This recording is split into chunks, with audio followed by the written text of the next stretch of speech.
लगभग समय जितना ही प्राचीन,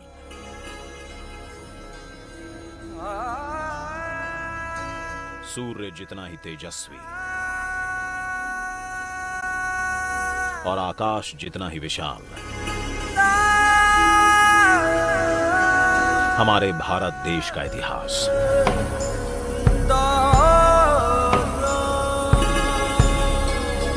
ज्ञान, विज्ञान और समृद्धि से सजा इतिहास।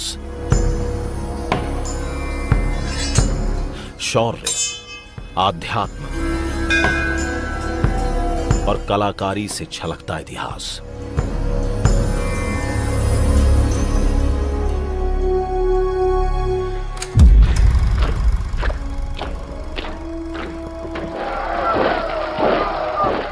अंग्रेजी हुकूमत ने देश को बेड़ियां पहनाई। एक हुए सब दीवाने देश के, आजादी की अलख जगाई। लाठी ऐनक वाले ने सत्याग्रह अनोखा छेड़ा। अनगिनत बलिदानों के बाद ये देश विदेशियों ने छोड़ा।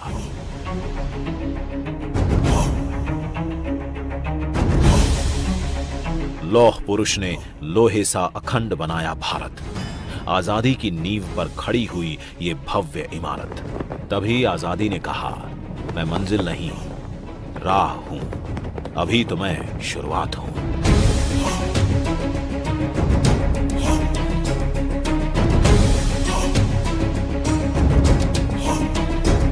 आधुनिक भारत के शिल्पियों ने दिशा दिखाई। उनके एक एक कदम के साथ देश ने एक छलांग लगाई। सपेरों का देश जिसे कहते थे, वही पहले प्रयास में मंगल तक पहुंचा। मेक इन इंडिया, इन 3 शब्दों ने दुनिया में हमारा नाम किया ऊंचा। आज हर घर में बिजली है, हर हाथ में मोबाइल फोन है, हर जेब में डिजिटल पहचान, हर खाते में डायरेक्ट बेनिफिट, हर रसोई में स्वच्छ ईंधन और हर आवास में इज्जत घर है। भारत, भारत, भारत, भारत। स्वच्छता और योग नए भारत के संस्कार हैं। भारत, भारत, भारत। वसुधैव कुटुंबकम, पूरा विश्व हमारा परिवार है। अंग्रेज कहकर गए थे, हमारे जाने के बाद देश तुम्हारा बिखर जाएगा। नहीं सोचा था उन्होंने कि भारत विश्व के सबसे विशाल लोकतंत्र के रूप में निखर जाएगा। आज भारत एक है, अखंड है और सबसे तेजी से आगे बढ़ती अर्थव्यवस्था है। आत्मनिर्भर भारत, आत्मनिर्भर भारत। आत्मनिर्भर भारत ये एक प्रकार से शब्द नहीं, ये आज 130 करोड़ देशवासियों के लिए मंत्र बन गया है।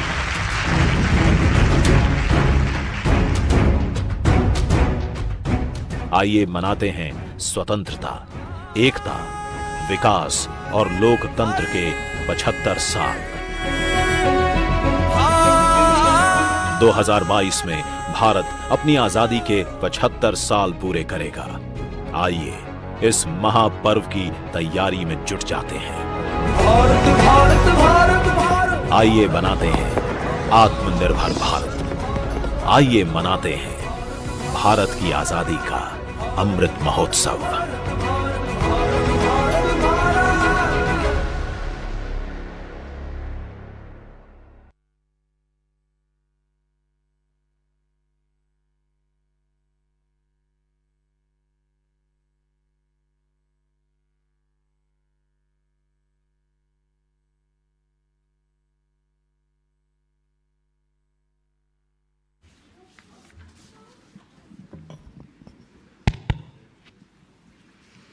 Excellencies, ladies and gentlemen, bonjour and a good evening to all of you on behalf of the Embassy of India in Paris.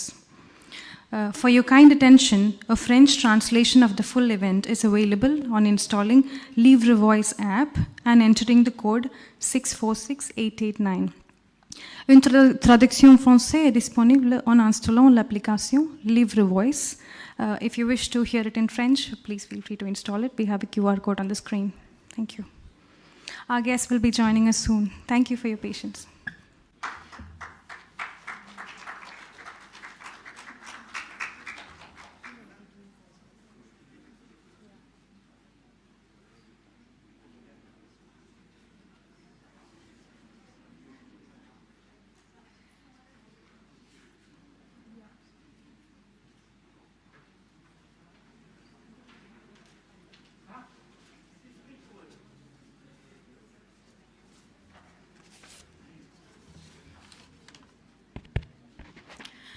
Before we start the event, I would like to give a very short introduction of the day. Today, the 8th of April, marks the 19th day of Sadhguru's 100-day journey, traveling 30,000 kilometers across the world, accelerating awareness for the Save Soil movement. 19 days of relentless rain and snow and weather throughout his journey has not prevented him riding for hours at a stretch from London, cruising through the Netherlands, Germany, Prague, Vienna, Slovenia, Rome, Geneva, and today he will be with us in Paris. And throughout his journey, he has been meeting global leaders, influencers, citizens, and their elected representatives who have hosted the Save Soil event so far. On behalf of the Embassy of India, Paris, once again, welcome to you, and we would like to show short glimpses of this journey so far. Thank you.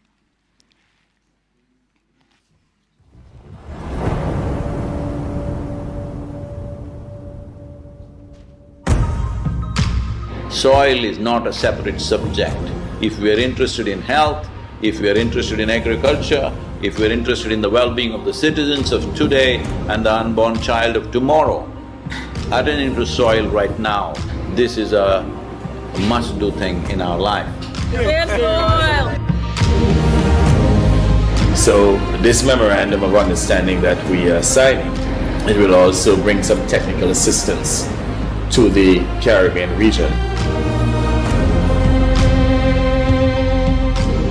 This is a historic moment because here is the first step to turn around.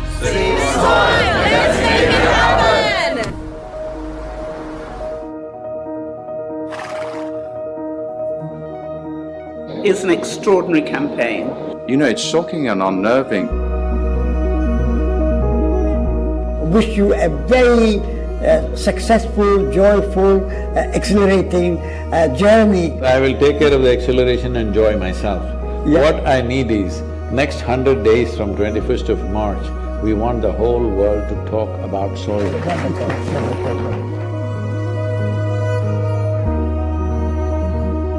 If you want to say, I love you to your child, you must just say save soil, because it is a more committed way of saying I love you. You are probably one of the most famous Indians. And what you're doing today is really important because people like you who have a wonderful following of millions and millions of people, and what you're doing with that is so important with saving the soil.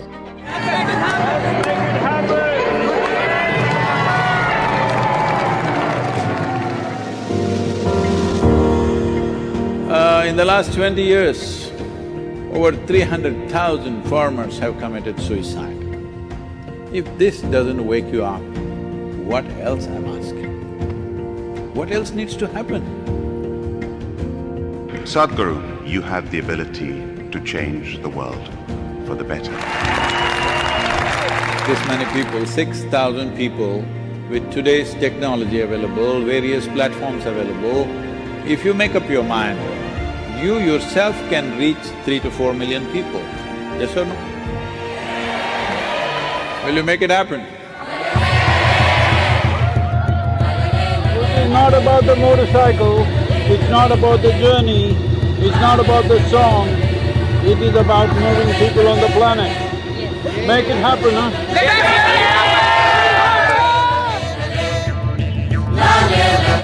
Soil.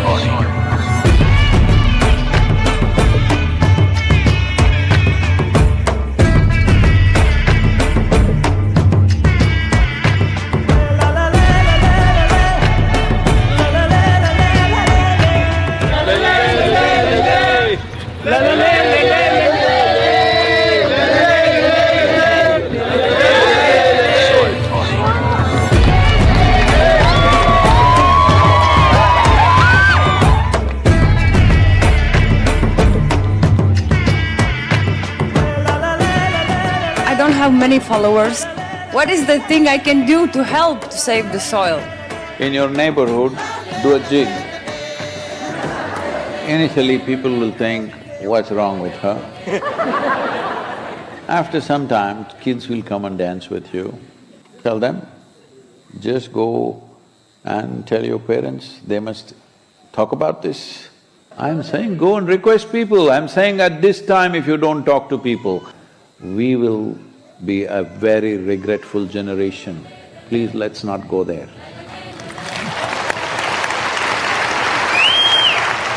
I think if we all contribute, then we have a really strong voice.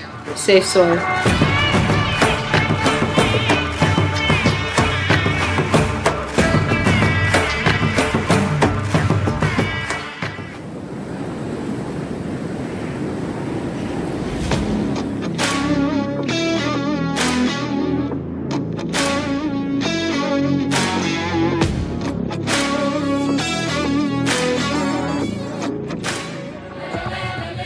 Event is about to start.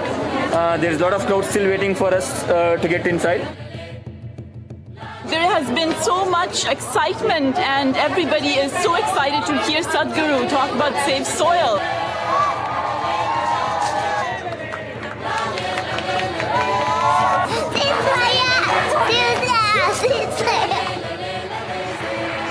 Tonight was absolutely overwhelming, and I was so honored to have the opportunity, first of all, just to meet Sadhguru was a huge honor.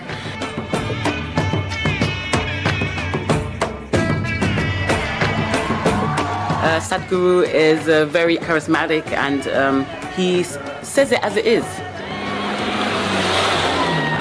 I want all graffiti artists, to whatever walls that you have, make sure that you use this. This is our time. This is our time on the planet. What we do here is our business. Let's do the right things and save soil, and let's make it happen.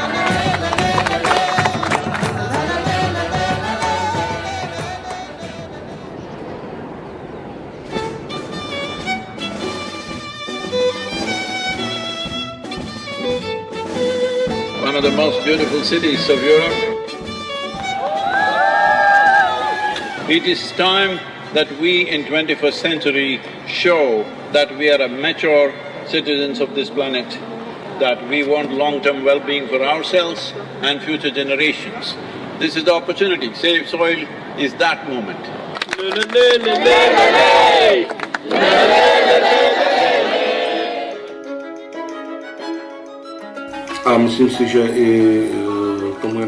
And I'm convinced that both our Minister of Agriculture as well as the entire ministry fully supports that trend or that direction. He is offering me much more than I came to ask him for.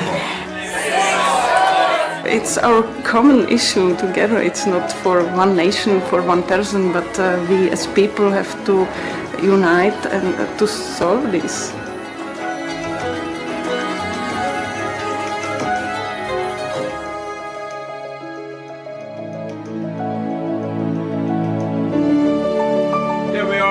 In this wonderful city of Vienna, soil is a common denominator to bring all of us together. Make sure the world gets it now. La la la la la is your mantra for now, for these 93 days. And above all, don't pick a fight with anybody, it doesn't matter what they're doing, because we need every one of them. Namaskar.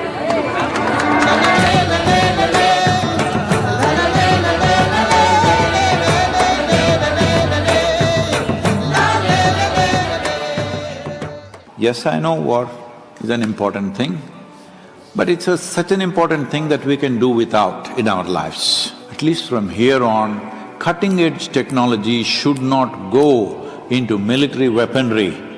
This you must pitch for.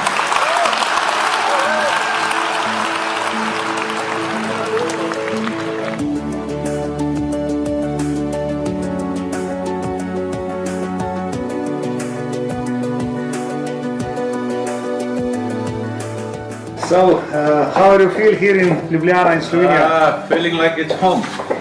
Rešimo prst!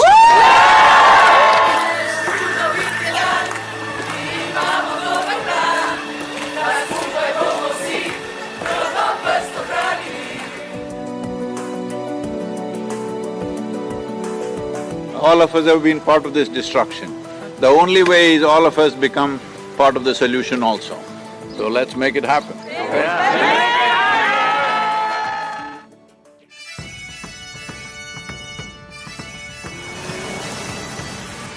riding on to Italy. Italy is raining heavily tonight. Here in Venice, what a city. I am a huge admirer of Rome because whoever did it, their sense of geometry is so fantastic. The former president of European Parliament, he is 100% with us, and FAO is our partners now. And we are very happy that we are aligned in our message to high the profile of soils, and we believe that is very much needed. This great city, which is known as the Eternal City, we must understand over 2000 years ago, this Eternal City made the mistake of overfarming the region, and the erosions that caused did tremendous damage, and that was also the fall of the city at that time. So, the Romans of today should never make that mistake once again.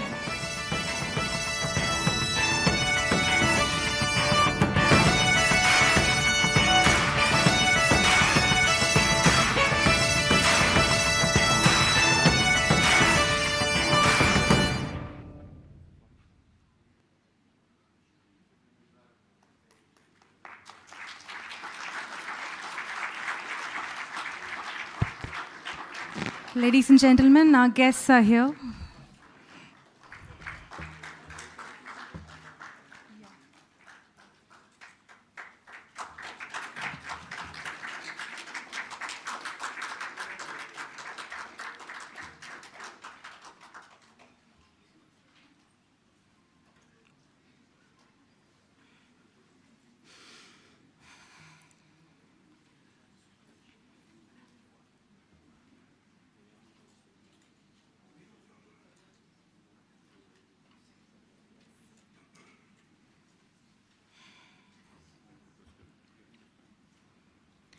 Ladies and gentlemen, Sadhguru Ji, His Excellency Ambassador of Mauritius, Sri Vijayan Velayathan, India's permanent representative to UNESCO, Ambassador Vishal Sharma, Excellencies, esteemed guests, experts and subject speakers of our day, Mr. Paul Liu, Mr. Jean-Francois Susanna, Ms. Claire Chenou, President of the IUCN French Committee, Ms. Maud Lelièvre, President of France Nature Environment, Mr. Arnaud Schwartz, Deputy Mayor of Bobigny, Mr. Ranjit Singh, Indian Community, Cultural Associations, members of the Isha Foundation, members of the 4 per 1000 initiative, ladies and gentlemen, on behalf of the Embassy of India, Paris, it is my pleasure today to welcome all of you to today's panel discussion on Conscious Planet, Save Soil movement, where soil experts will be in conversation with Sadhguru Ji.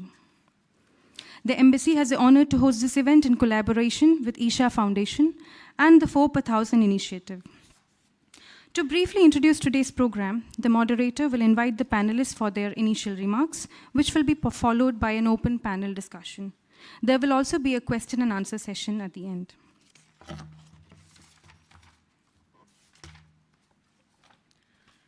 To start with, today we have among us Dr. Paul Liu, who will be moderating the discussion.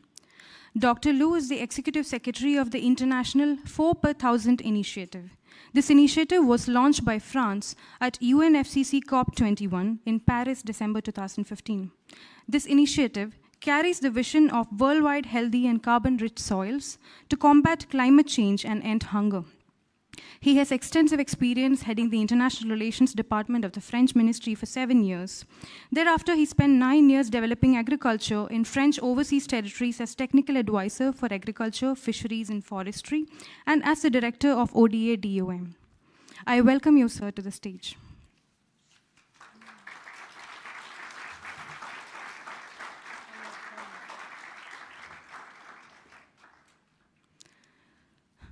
Dr. Jean-Francois Susanna, today, who is present with us, is currently the Vice President for International Affairs at INRAE, the French National Research Institute, an IPCC expert, the Intergovernmental Panel on Climate Change, and a member of the Scientific and Technical Committee of the International 4 per 1000 initiative. He obtained his PhD in plant physiology at the USTL Montpellier in 1986. After becoming a senior scientist, he led a research lab on grassland ecosystems for many years. Since 1998, Dr. Susanna is a member of the Working Group 2nd of the IPCC and was a lead author for the 3rd, 4th, and the 5th assessment reports, and shared with all the IPCC authors the Nobel Prize for Peace in 2007. He continues to scientific expertise in agricultural international organizations like FAO and coordinates many national and international projects on the climate impacts of agriculture. Welcome to you, sir, to the stage.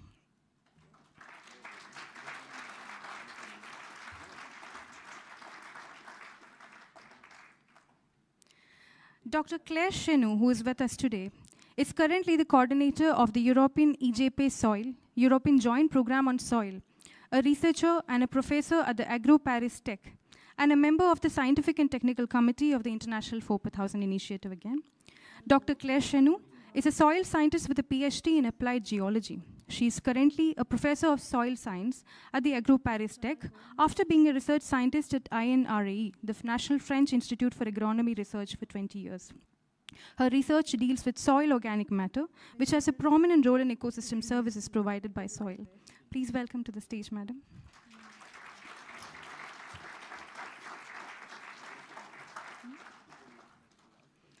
Last but not the least, Sadhguru ji needs no introduction.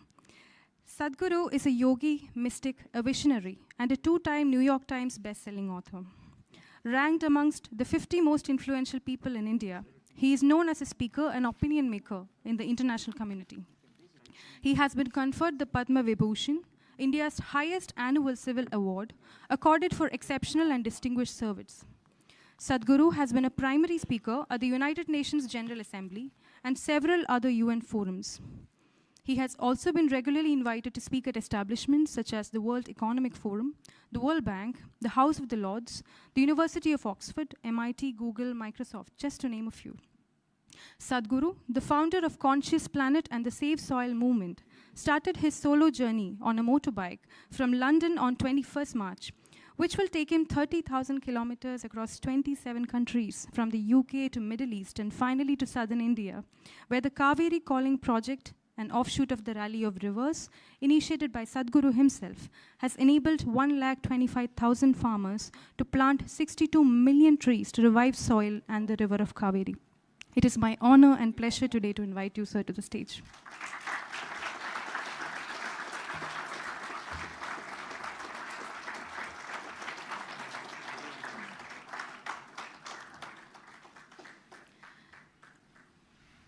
Before we start the discussion, I think it will be a wonderful idea to have a short video to understand the science behind the Save Soil campaign.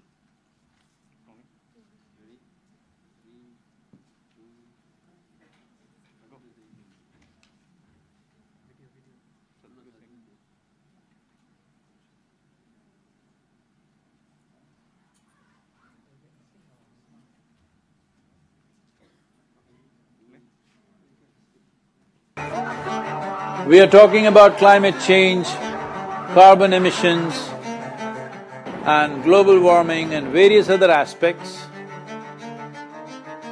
but we are not addressing soil. Soil is the habitat upon which zillions of lives thrive. Once there is no richness in soil, then you have forsaken the planet in many ways. Every responsible scientist in the world and the UN agencies are clearly saying we have only 80 to 100 harvests left. That means approximately 45 to 50 years of agricultural soil left on the planet. By 2045, we will be producing 40% less food than what we are producing right now, and our populations will be 9.3 billion people. The food shortages that could manifest in the next 25 years, the consequences of that is unimaginable. Civil wars will unfold across the world once there is food shortage. What we are facing now is soil extinction. Why is soil becoming extinct? Where is it going away? What is happening to our soil? We must understand, if you add organic content to sand, sand will turn into soil. If you remove all organic content from the soil, soil will become sand. In normal agricultural soil, the minimum organic content should be between 3 to 6%. The most minimum is 3%. At least this minimum to keep the soil alive, to keep the soil as living soil is a must. Agricultural soils across the world, the depletion is so heavy, in most countries, more than 50% of the topsoil is already gone in the last 100 years. The nutrient levels have dropped significantly. The level of micronutrients you would get from your food in early 20th century to what you are getting from the same food now has dropped 90%. If you ate one orange in 1920s, what you got from it, now in 2020, if you have to get the same, you will have to eat 8 oranges. This is what we have done to our food. Soil is the biggest ecosystem on the planet, and so few people know anything about it. 1 teaspoon of healthy soil probably contains more microbes than there are people on Earth. The microbial life in the first 12 to 15 inches of topsoil is the basis of our existence. It is this magic beneath our feet which has produced the life that we are. This first 12 to 15 inches of soil is the basis of life for 87% of life on this planet, including you and me. We have to begin to recognize that what we call our soil, Mother Earth, is a living organism. Open soils, ripped open by ploughing, open to sunlight, is the basis of destruction of microbial life. So the focus should be on agriculture, the focus should be on seeing that land is under shade as much as possible, some kind of shade, grasses, herbs, bushes, trees. Conscious Planet is launching Save Soil movement to bring about a policy change to regenerate soil. As a part of this, I'm 65 and I'm riding 30,000 kilometers, a lone motorcycle journey, 30,000 kilometers across 24 nations to activate support from the citizenry to assure the governments long-term investments will be appreciated. So it's extremely important that soil regeneration is enshrined in the policy of every government on the planet. We must change the narrative on the planet that soil is a wealth, a legacy we have received from previous generations, and we have to pass it on as living soil for future generations. We are in a cusp of time. If you do the right things now, in the next 15 to 25 years, we can significantly turn this situation around and regenerate the soil. But if we allow this to progress like this for another 30 to 40 years, after 40 years if we attempt this, then it could take 150 to 200 years because that much loss of biodiversity would have happened. From 21st of March for 100 days, the whole world, every human being on the planet should talk soil. So we must hear the word soil, save soil everywhere to see that the narrative on the planet changes towards the most vital aspect of our life, the soil. Each one of you should reach as many people as you can to make this happen. Many global leaders and influencers are already participating in the movement. Be a part of this and let us make it happen. For my part, as much as I can contribute. And the movement that you are taken up, I could not expect any more God's blessing than that. Sadhguru, and this campaign is so important. We're going to save the soil. Do your part. And saving the soils. And our planet's future depend on it. Sadhguru, save soil, my friend. Save soil, let's make it happen. Antigua and Barbuda is part of the Save Soil mission. We commend you for what you're doing. That is why we are happy to sign the MOU. The science and philosophy that backs the thought behind the movement is tremendous. Save soil, let's make it happen. Save the soil. We know what we must do, so let's make it happen. Let's make it happen. Let's make it happen. Let's make it happen. Let's make this happen. Let us make it happen. Let's make it happen. Let's make it happen. Let's make it happen. Let's make it happen.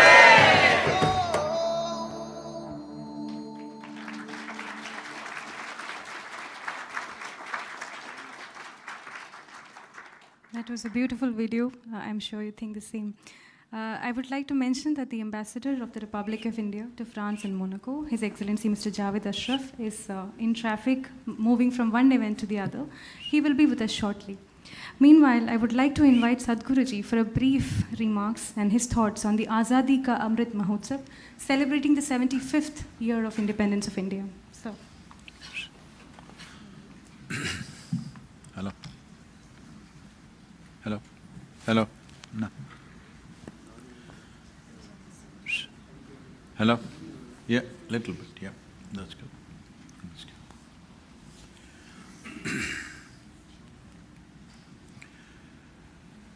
Jananam sukadham maranam karunam milanam maduram Smaranam karunam kalavashadiha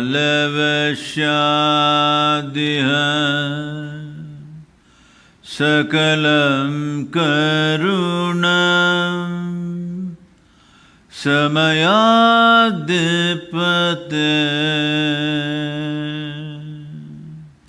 akilam karunam.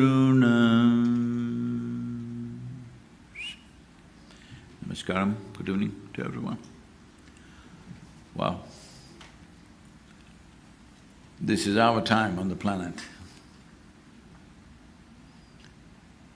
And our time on the planet is brief. What we do with it is entirely ours.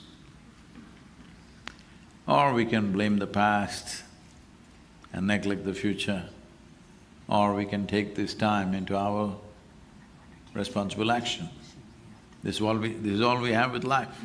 So the chant just meant in some simple way that only one who takes charge of time will know life and will have an impact on life.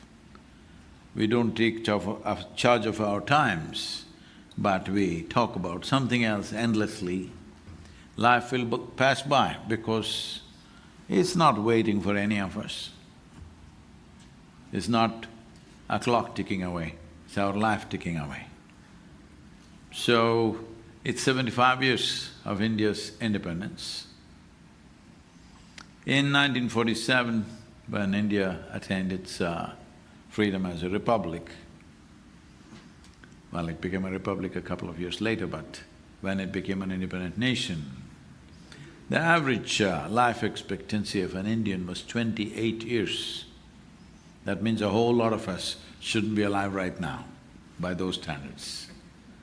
Today, we have slowly inched towards 74 years as the average life expectancy, which is a massive movement for a nation, from 28 years to 74 years.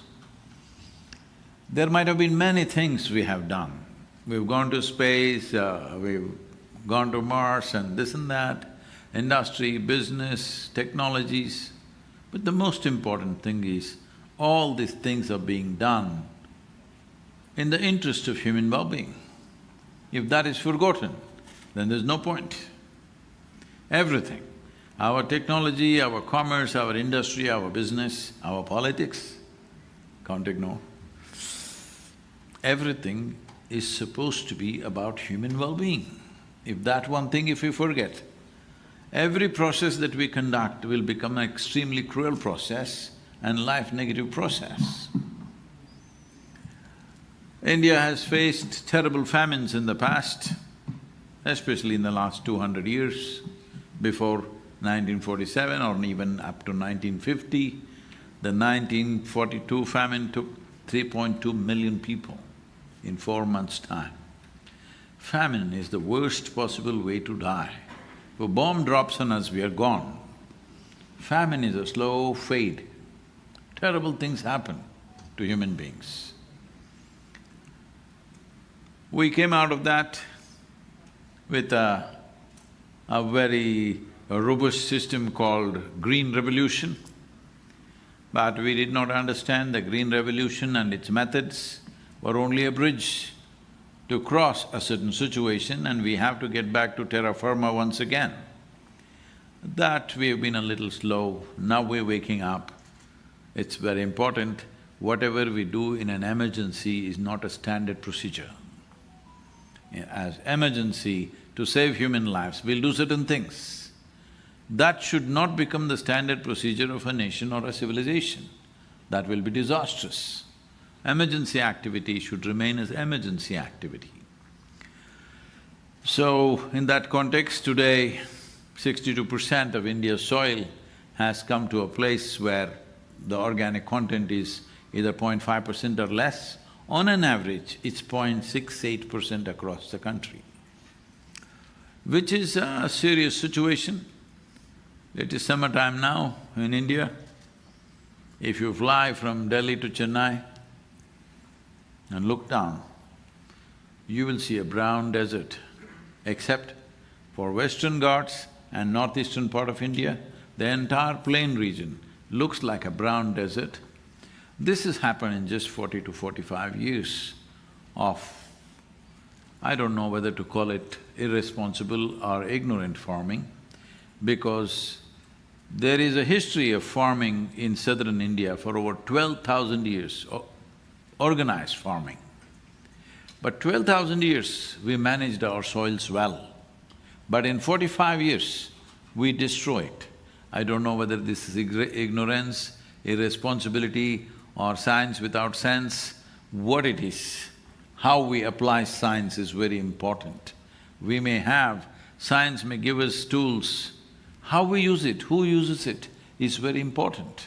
If we don't use it properly, something that could be enormously beneficial could become terribly damaging to ourselves. As we see, as wars unfold all over the world, not right now, I'm saying in the last 100 years, how many wars have we fought?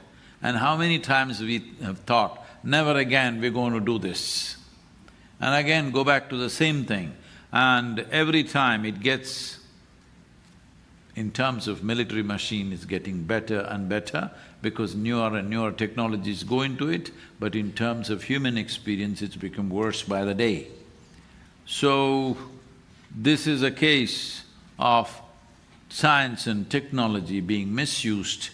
Science and technology used by ignorant hands can be terribly damaging. Unfortunately, something similar has happened in agriculture, not just in India, across the world.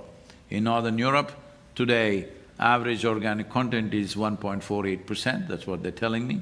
Southern Europe is 1.1 to 1.2%. Below 1% in temperate climate is considered desertification. In Africa, the average is supposed to be 0.3%.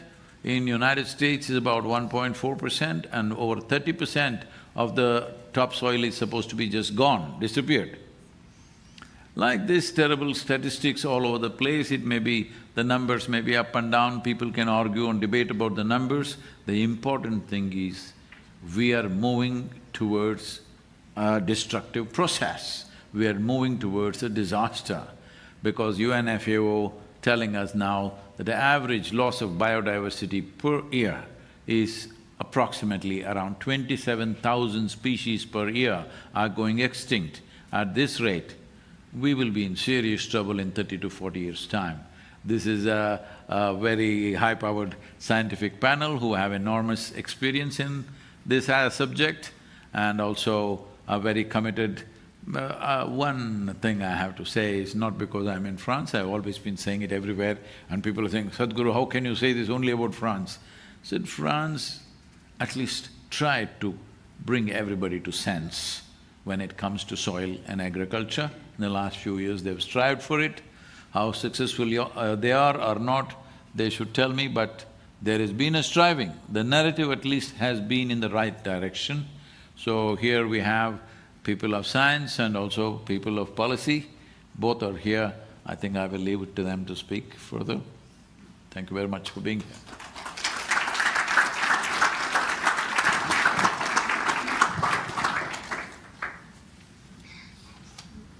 Before we start the discussion, it is my honor to invite His Excellency, Ambassador of the Republic of India to France and Monaco, Mr. Javed Ashraf, to kindly take the stage and share his opening remarks.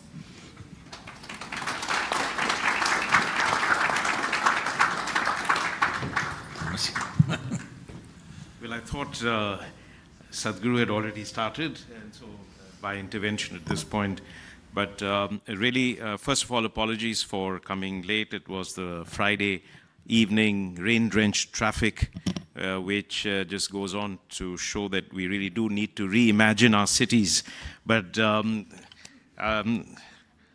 Sadhguruji, warm welcome to you in Paris on your long journey across Europe and on to India. But before that, you've already been in Latin America.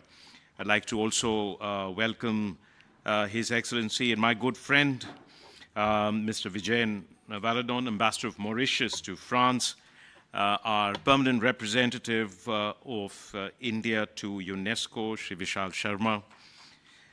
Particularly like to welcome also the panelists here today, very eminent panelist, Dr. Paul Liu, Executive Secretary of the Perth Housing Initiative, Soils for Food Security and Climate, and again, an example of what Sadhguru was just speaking about, of how France is leading the effort in creating consciousness about soil. Professor Claire Chenu, again, Professor of Soil Science, co-chair of Perth Housing, and of course, Dr. Jean-Francois Susanna, Vice President for International Affairs at INRA Paris. Again, all three leading examples of that validates the point that that Sadhguru mentioned. Now, you've already heard that the thing that we take most for granted is the earth beneath our feet. We almost assume its permanence, its inviolability, it's something that just exists for us, but it perhaps nothing that matters more to life on planet in every sense of the word, not just in terms of our food security, not just in terms of the quality of food we eat, but in every sense of the word, we are here because of soil. And it is therefore something that we need to worry about. Clearly, as you've just heard about what human beings are doing to something that nurtures them in their life on earth, which is the soil and the degradation that it is causing. We do hear a lot about climate change now. We hear a lot about air pollution. There's a lot of consciousness about now oceans, about rivers, about water in general. But it is something that we do not very often hear about in public discourses, which is about soil. But we've just heard about the impact that human activities are causing on this. Let me just say that there is already, as always, UN initiatives in this regard. UN is always there to take initiatives. We've got 3 conventions which speak about soil. We have a UN Soil Health Day, which is December 5. We have the UN Year of Soil in 2015. And as I said, you have, of course, the 3 conventions, including on the Framework Convention on Climate Change, the Convention on Biodiversity, and conventions. So I think what we also have are government initiatives. Every government, and I would like to say that in particular for India, Prime Minister Shri Narendra Modi launched the Soil Health Card in 2015. It seemed like to a lot of people a strange idea. But the idea that every farmer could have a certificate that gave him an accurate assessment of the health of the soil is in a sense similar to the health cards that we have as individuals. But there's also a large number of initiatives that exist in the world, in our country now at the national level, at the state level, for conservation and preservation of soil. But all of this regulations, policies, initiatives, money, finances, will have very little impact without creating social awareness or social movement, social consciousness around the responsibilities that we as citizens and individuals must bear. And it is the only path to real success. And it is this initiative that is at the heart of Sadhguru's mission, which is the Save Soil mission, for which he's undertaking this extraordinary journey, which started on March 21st in London, will, on his motorcycle, weave its way through 23 countries, 30 cities, cover 30,000 kilometers before it ends in Coimbatore in southern India.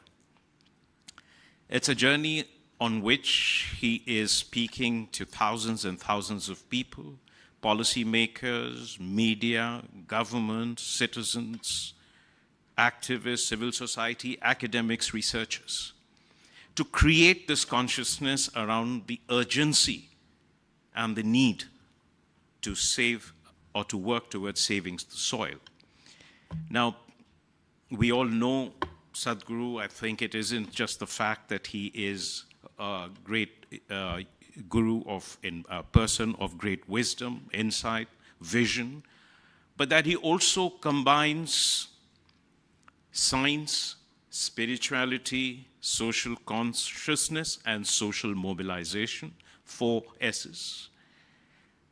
And why I mention all these 4 is because it isn't just science, it is also spirituality, which will be important for saving our planet, for saving our biodiversity, for protecting soil, for our water, for our rivers. And why do I say this? I say this because every civilization, every society, when it digs deep into its heritage, it will find the words of wisdom in the reverence for nature that has nurtured us, that we are part of.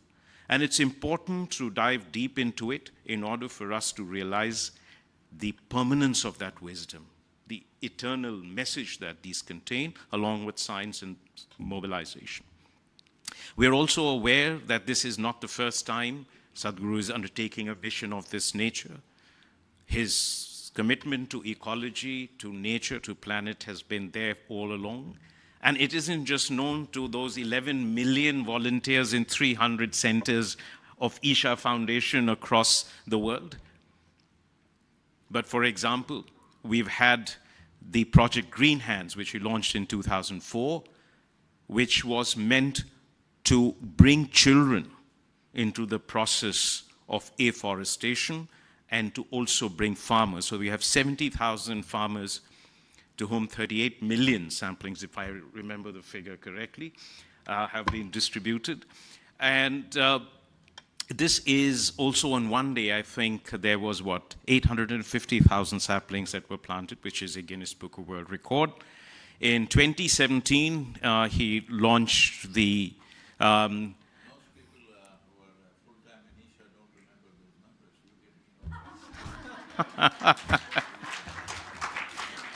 then, of course, in 2017, he again launched an extraordinary program that was to rejuvenate our rivers.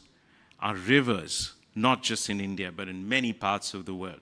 Rivers, remember, have been the source of civilizations, of cities, across, and societies have risen and fallen with and how rivers have also been nurtured, or they have died. So that is an extraordinary program, and I was there in Singapore, and I remember joining Sadhguru in conveying that message. But here are the numbers. 162 million people. That's nearly 3 times the size of the population of France. 162 million people have participated in that venture. There are 18 state governments today that are actively implementing this. This is a mass movement to save and rejuvenate the rivers.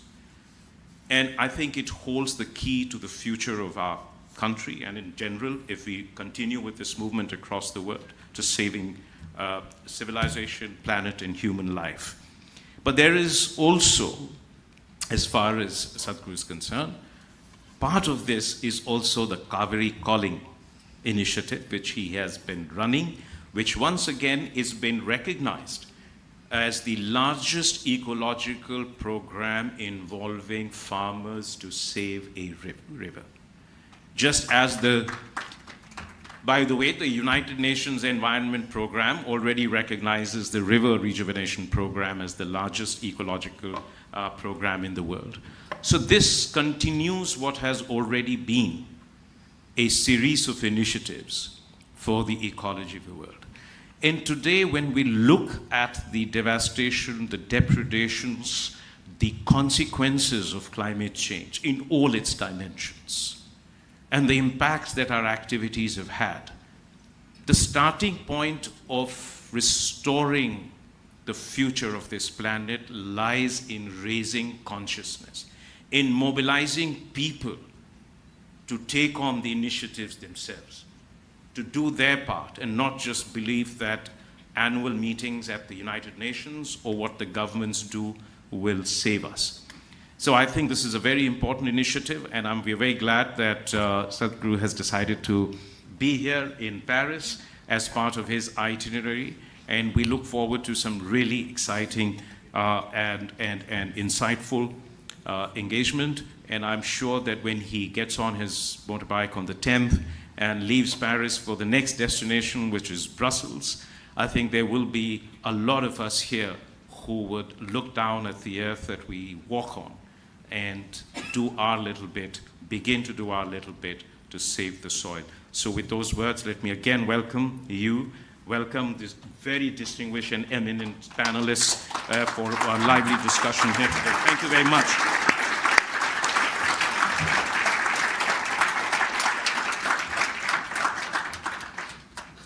Thank you, sir. Dr. Paul Liu, this evening and this beautiful discussion is yours to take forward. Sir. Thank you very much. Thank you, Sadhguru, to be with us. Well, it's difficult to start after all those nice words, all what you already done. It seems to me that I have nothing to say in addition, but well, I will try to do my best and forgive my English because, you know, you are in France. Let's get to the soil. Thank you. We'll try to introduce this scientific and spiritual debate and exchange. I just would like to recall what was already said, but it seems to me very important that we are talking about soil, the soil of our planet. Well, this just the small, fine layers of mixed mineral and organic matter, as you very well said in the movie. And it's everywhere on our planet, well, where there is no ocean, of course. We are talking about centuries, even millennium, to allow the formation of one of a few centimeters of soils, depending on the parent rocks and the climate. But these thin layers of soil, of the surface of the earth, is the living support of all the life in our planet. And it's why it is so important. Our soils takes thousands of years to form. It is unfortunately not uncommon to see them disappear in a few years, as you just said.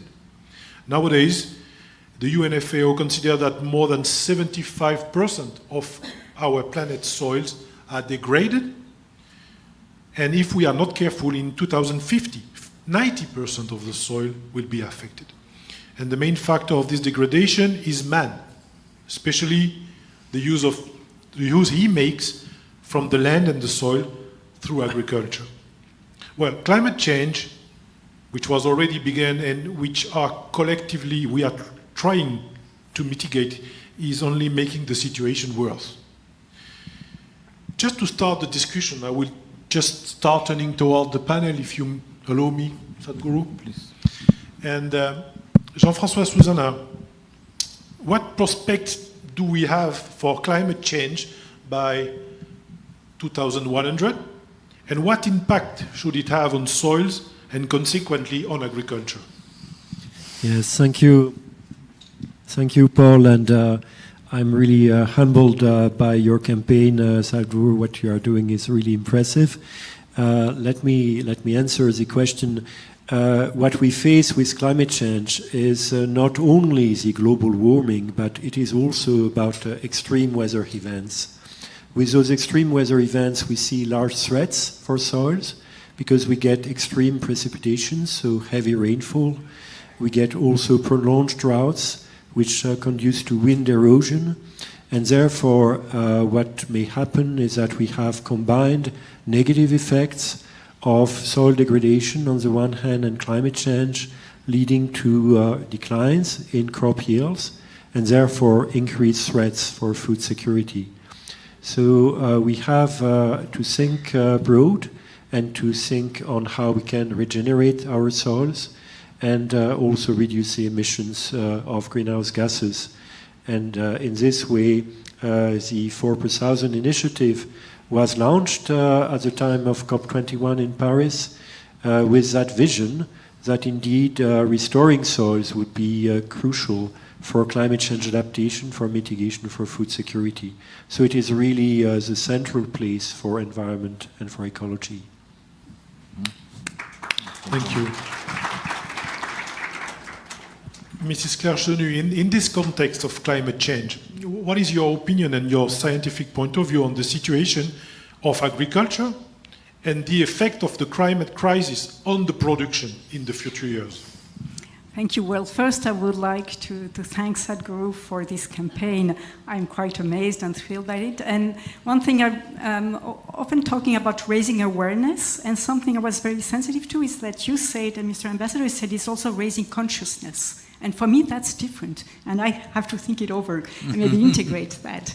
Now, coming back to the question of pollution, well, as Jean-François Susanna said, climate change is going to have a very strong impact on food production, or primary productivity in general, and food production.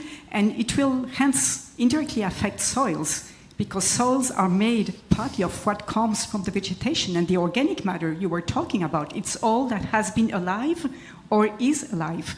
It's the matter that comes from life.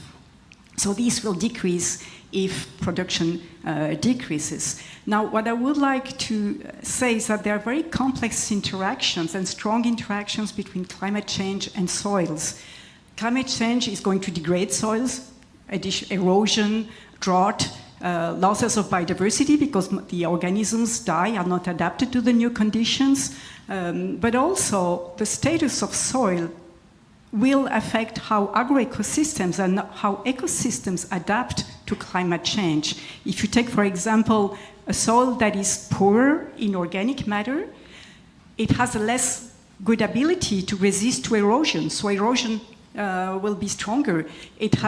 There's less organisms, there's less diversity and abundance of organisms, so less capacity, biological capacity to adapt to these new conditions. And there's also less capacity to hold the water and then to go through drought events and allow for food production even with a drought event. So yes, climate change is going to affect very strongly soils, but the status of soil can have an influence on the extent of damage by climate change. So we absolutely need to sustainably manage soils. We need to save soils also for adaptation to climate change. Well, Sadhguru, the scientists are not very optimistic. What is your opinion? How can we see the change in the relation between soil and climate change? Say, talking, preaching, campaigning time is over. We have come to a place where if there is no significant policy change in all the nations, we cannot really make it happen.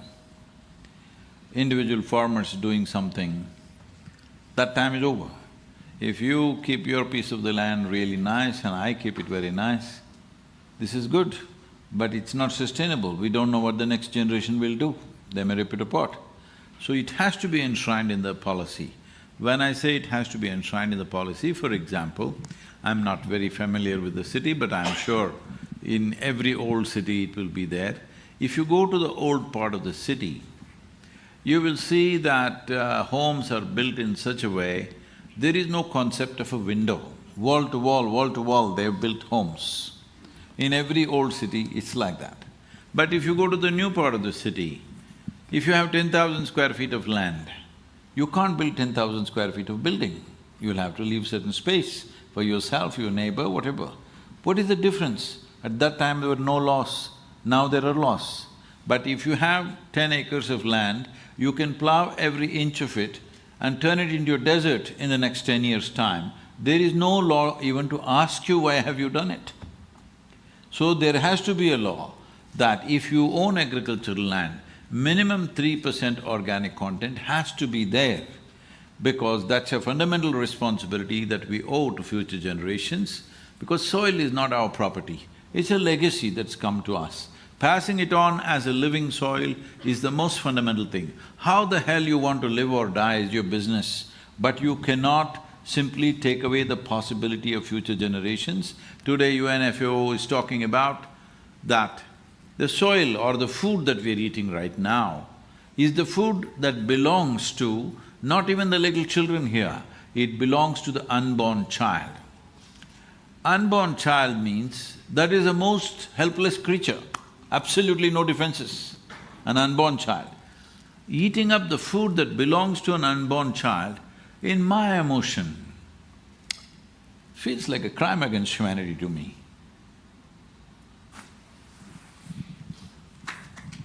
Thank you. So we're talking about soil, we're talking about erosion. Worldwide, the equivalent of a soccer field is eroded every 5 seconds. Erosion washes away 25 to 40 billion tons of topsoil every year, significantly reducing agricultural yield, as you just said, and the soil ability to store and recycle carbon, nutrients, and water. For example, grain production losses due to erosion have been estimated by FAO, again, at 7.6 million tons per year. If nothing is done to mitigate erosion, there could be a total reduction of more than 253 million tons of cereal by 2050. This yield loss would be equivalent to removing 1.5 million square kilometers of land from agricultural production, the equivalent of all arable land in India. According to the most alarmist forecast humanity, you said in the movie, we would have 80 to 100 harvests left in reserve in the soil of the planet. Mrs. Claire Chenu, can you quickly explain to us how the soil functions, well, very shortly, sorry, and the importance of carbon in that, particularly in terms of agricultural production and therefore global food security? Okay, what do you want, 2 hours, 1 hour? Well, no, I'm afraid we have no time for that. But it's a pleasure always to say how we depend on soils, how our soils important in their functioning, because soils it's where the roots grow and thrive. So we depend on soils for all plant production, and 90% of our food come indirectly or directly from soils.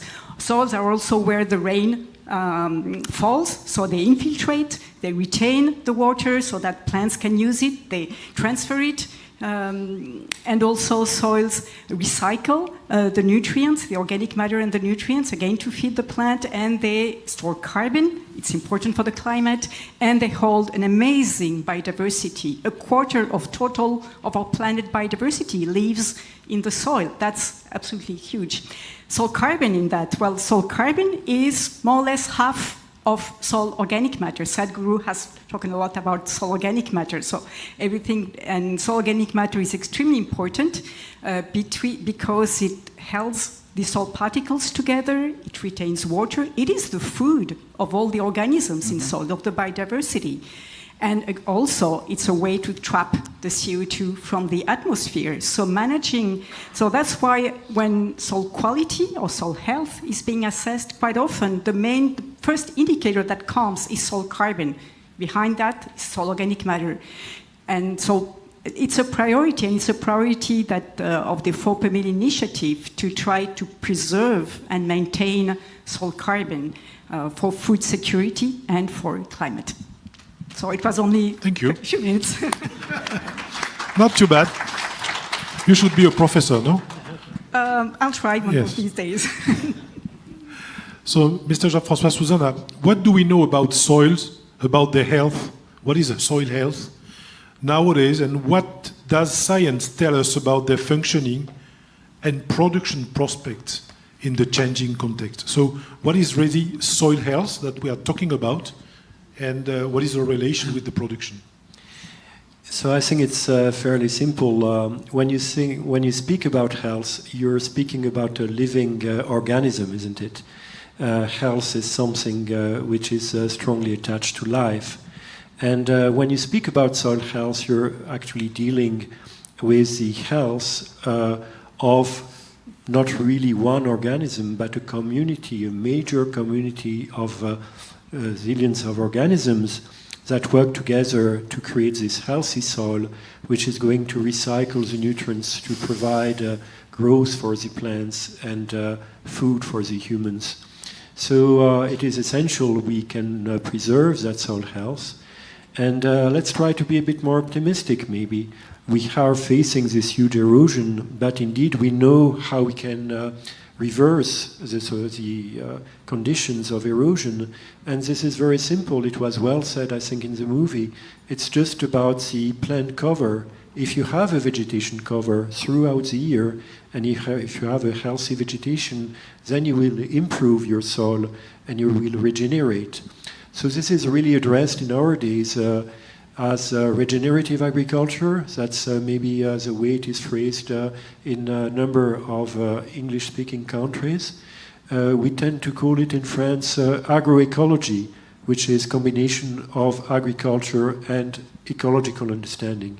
And in this way you create practices whereby you can regenerate soils and you can think of this recycling of this life between the soil, between the plants, and between the humans and the animals.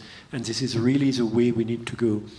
How would you do this? I agree that we certainly would need some legal elements there to make it compulsory in some sense to preserve soil health. We may need also economics. And one buzzword that I hear more and more, which is very present at the European Commission in our days, is carbon farming. So this is about getting increases in your soil carbon through farming, through regenerative farming, through agroecology. And actually, why not pay the farmers for that service? And this is really a new way of thinking that may bring farmers that are obviously always very sensitive to their income, to the sales they can have. And by having this extra revenue about carbon, they may go in the right direction of regenerating soils. Thank you. So Sadhguru, wisely you just said before that we should enforce a law with having soil with 3% of organic matter at least. So in this context of erosion, Jean-François has just proposed to help farmers with additional income. So what is your point of view on that? Yes, when I say our policy, I'm talking about, see right now for example in Europe, it's around 1.48% in Northern Europe, and Southern Europe is just over 1%.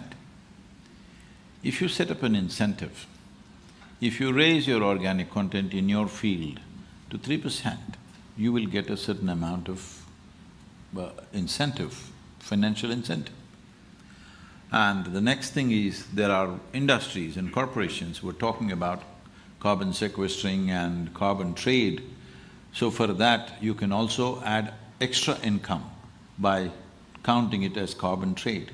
And the next thing is, when the produce comes to the marketplace, right now, suppose if you go to the market, they say, this apple is organic. What is the other apple? Is it inorganic? Is there such a thing? So, right now this complex thing of trying to check how much fertilizer, how much insecticide or how pesticide is in this apple is an impossible thing, believe me.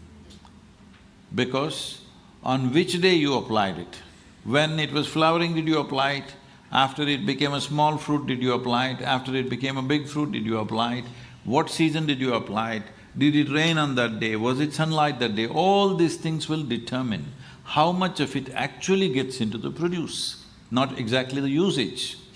The usage, you're only thinking that it may damage your life. that if you eat the fertilizer or pesticide, it damages your life. This is like you're concerned about the fruit, but you're not concerned about the root.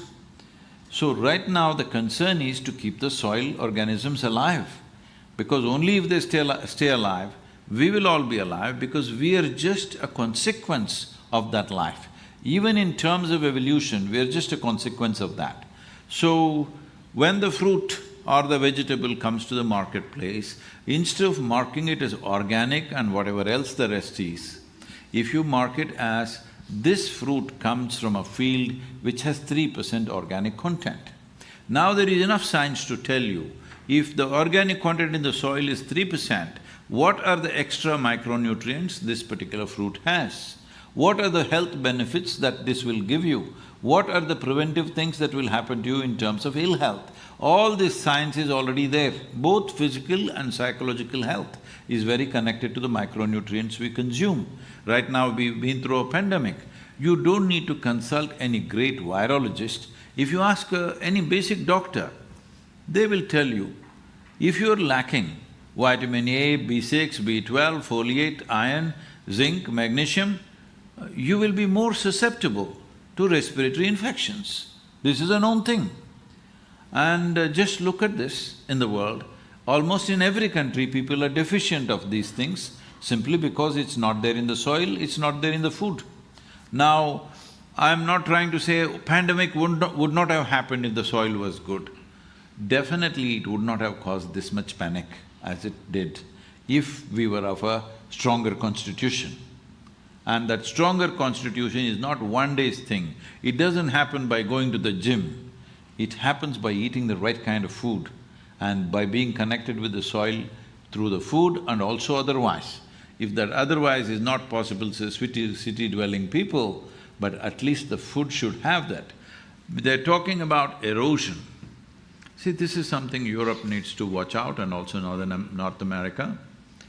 Wherever there has been snowfall, if right now we're talking about 1.5 degree rise or something, if 1.5 degree rise centigrade happens, we're hoping it's only 1.5. Even if it's 1.5, the amount of snow that was coming down, instead of snow, it will come in the form of rain.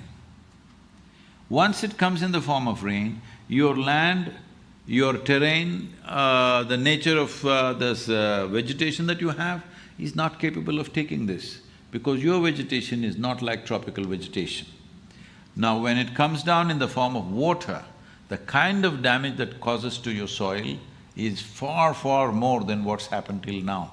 So if you don't strengthen it now, as these things increase, as they pick up momentum, it becomes more and more difficult. When we say more and more difficult, loss of life will happen, suffering will come in many different ways to human beings. So, this is a cusp of time. If we act now, if we do I'm saying policy, because if you don't make policy, it won't happen universally. Only few people concerned farmers will do it, rest won't do it. And even if they do it, their children may not do it tomorrow. It has to be in the policy, as there is a policy for urban land. Initially it starts with incentives. If incentives… also if somebody ignores, incentives should be large enough so that they cannot ignore it. And it's also important that farmers earn as much as an engineer or a doctor or a lawyer. This is very important because most people are going out of farming right now. In India, 63% of India's population is in farming. We have done some kind of a survey. What we find is not even 2% of the farmers want their children to become farmers, because it's a terrible thing. It's a terrible profession to pursue. Maximum number of suicides in almost every nation is among the farmers.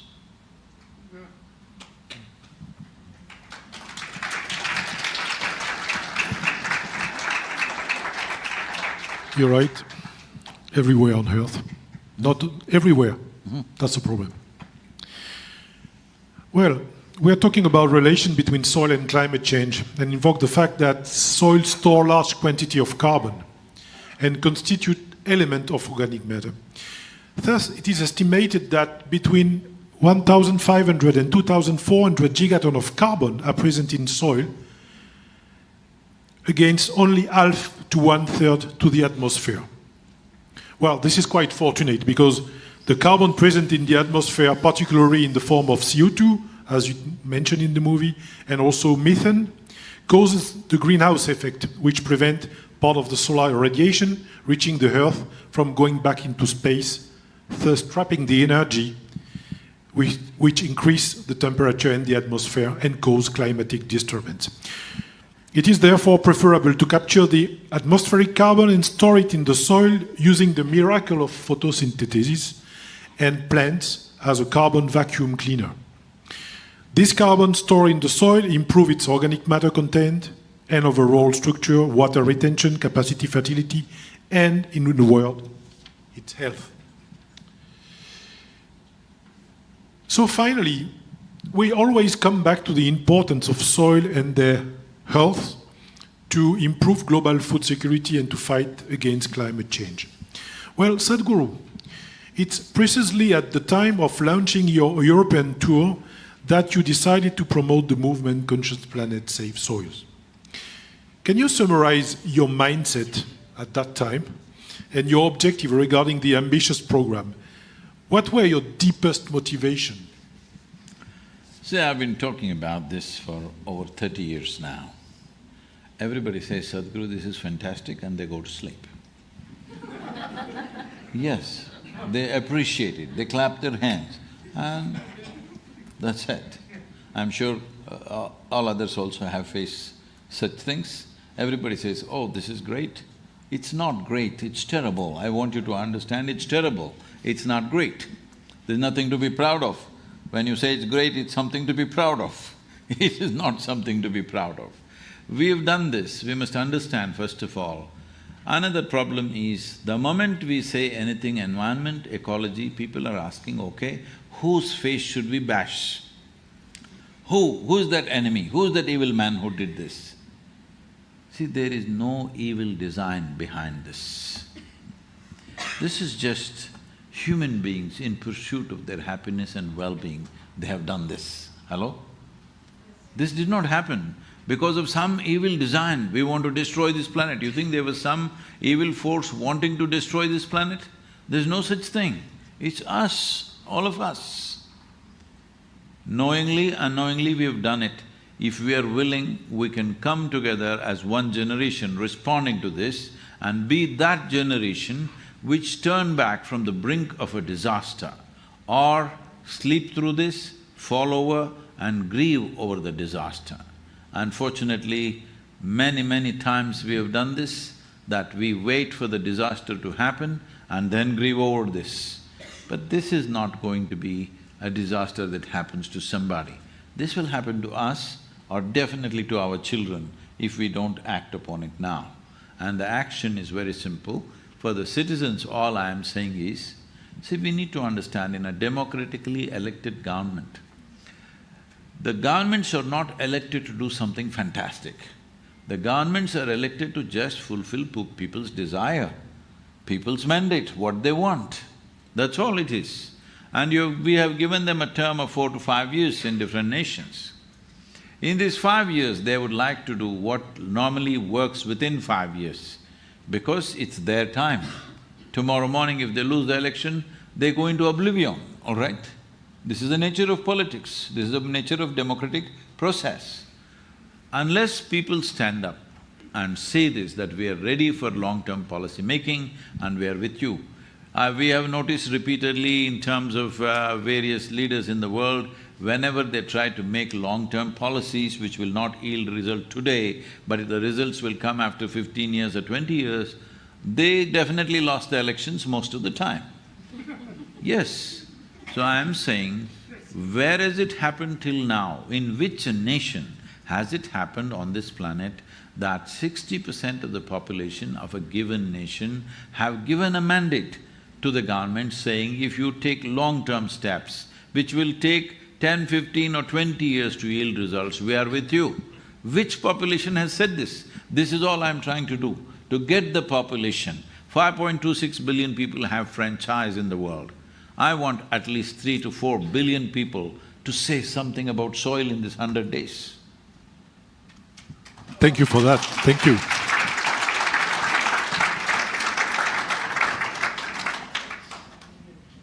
So, Jean-François, Susan, in this context, what is the position of the global scientific community? You have led the Circasa project and today Orcasa. In a few words, what are the issues of such programs? Yes, thank you, Paul. So you know, we are certainly not at the scale of your campaign, and what we do is trying to get all the scientists to work together. And actually, we believe there are a few things where we can help. I guess the understanding we have already, but there are some maybe improvements. For instance, understanding what is the long-term fate of carbon in the soil is something we would like to understand better. We would like to understand better the role of biodiversity in the way soils are evolving in soil health. But importantly, where we can help is by guiding in terms of options for the governments, for the farmers, for the stakeholders. So trying to widespread what could be the practices to regenerate soils. Understanding these are very regionally specific. They are also specific with the different farming systems. So you need to have some strong interaction by creating knowledge that is based on the understanding of the farmers themselves, plus the scientific understanding. So that's something where we struggle a bit, I must say, because it is a sort of knowledge system that is not yet there, and it needs to be highly interactive. The other thing we want to do is help for this understanding of carbon buildup. Where are we? Where are we going? Can we measure it? And there we can get help from technologies. We can combine remote sensing, soil measurements, knowledge of the climate, of the agricultural practices, and we can readily calculate what's happening with this soil carbon, with the carbon cycling. And this is really something all stakeholders are asking.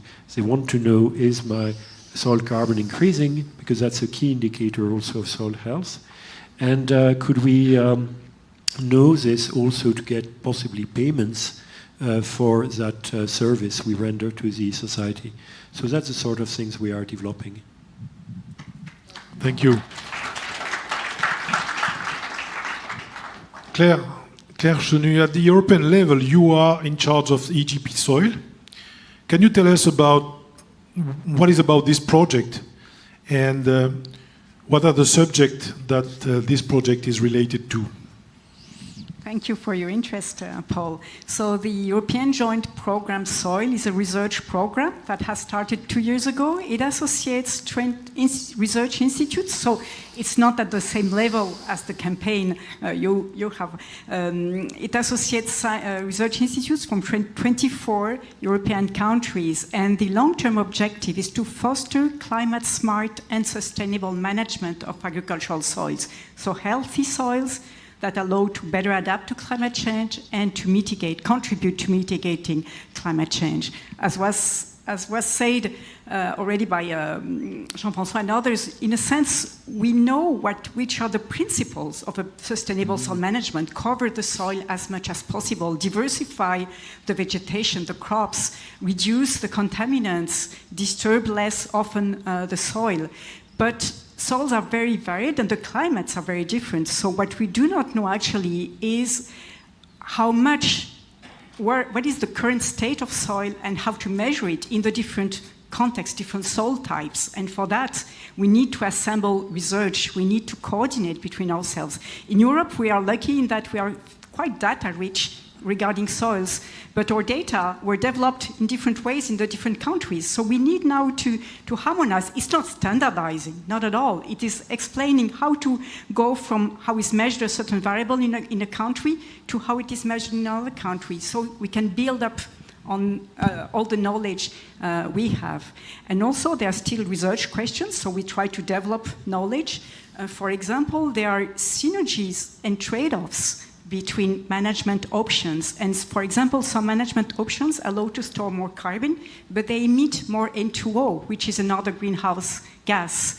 So we need to know when this happens and how to control, how to make it that the additional emissions of N2O do not compensate for the additional storage of carbon. So it is, improving the knowledge for that. So another objective of the European Joint Programme is to build up a community to better align our research efforts, to better harmonize between ourselves. Thank you. Working together. Even the scientists are dreaming to work together. Restoring soil health is central to all efforts to combat climate change, biodiversity erosion, desertification, and food insecurity. It is now very clear, that if we can regenerate the planet's soil, we will increase the chance of meeting the many other challenges facing humanity. This is precisely the goal of the 4 per Mil initiative. For those who are not familiar, you can have a look to our website, of course. In a nutshell, the ambition of the 4 per Mil initiative as a global platform is to encourage all stakeholders from all geographies of the world to raise general awareness to build an environment conducive to a paradigm shift in the world agriculture. That's what you were saying, Sadhguru. Towards sustainable agriculture that are productive, highly resilient, creating jobs and incomes, and based on the appropriate management of land and soil, such as agroecology, hence ensuring sustainable development. Thanks to our 700 partners, including 310 members from all stakeholders groups, changes are taking place at the field level, particularly with the adoption of appropriate practices by farmers and foresters, the development of supportive public policies, of monitoring, reporting, and verification of impact, and the scientific support to understand the evolution of soil carbon stocks and the mechanisms that lead to this outcome. Civil society is also finding answers to its desire to see agriculture and forestry around the world follow the path of agroecology. 2 years ago, the initiative adopted its strategic plan 2050 that guides our action for the next 30 years based on our vision, worldwide healthy and carbon-rich soils to combat climate change and end hunger. We still have more countries to convince, exactly as you do. We have 41 countries at the moment with us. We would be pleased to have with us India, Mauritius, and some others. So it's a call.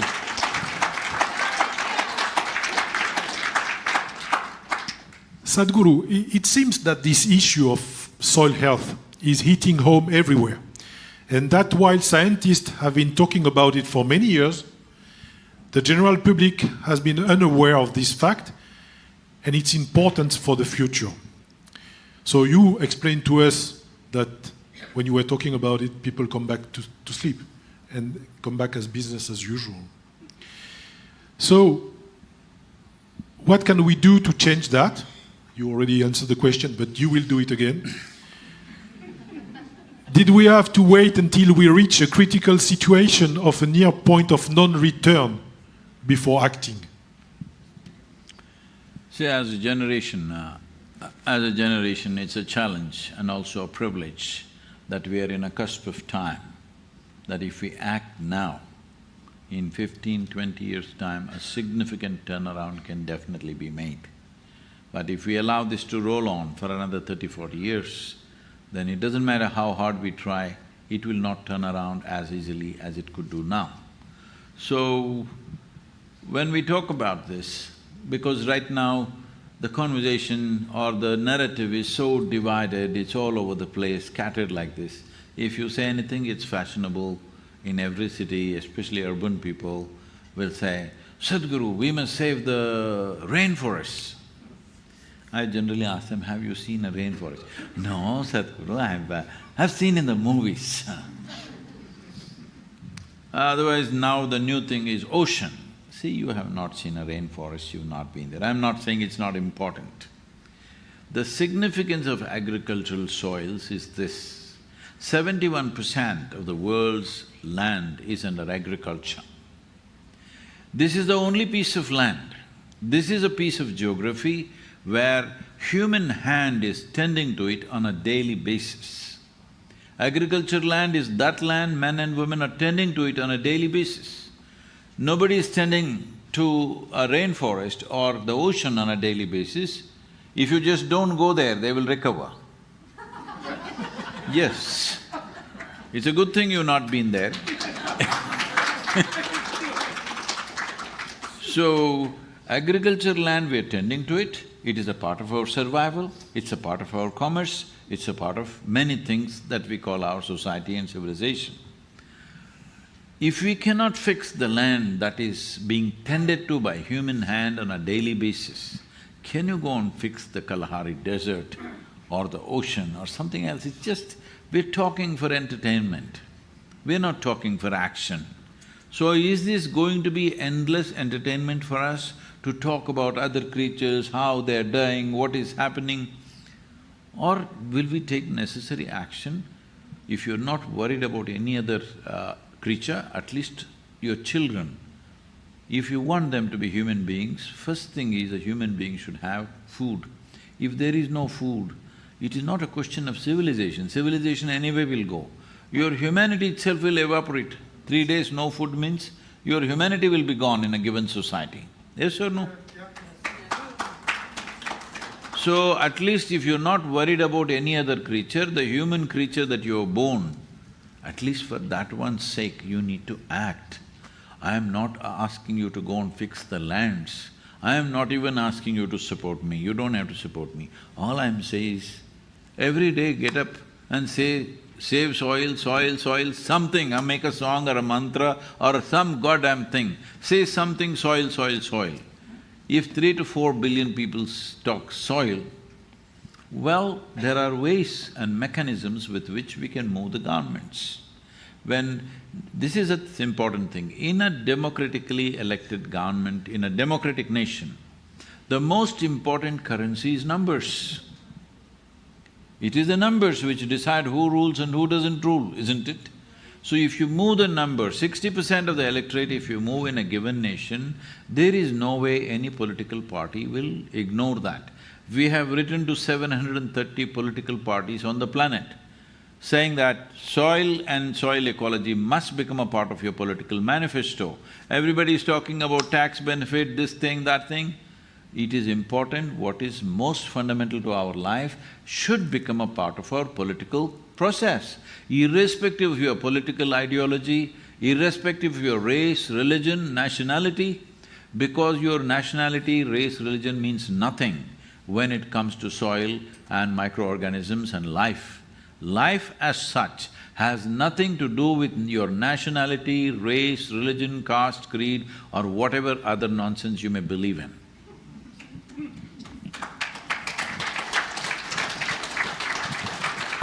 Thank you. I'm sorry if I'm very abrasive, the scientists. No, no, no. That's okay, they are here to support it.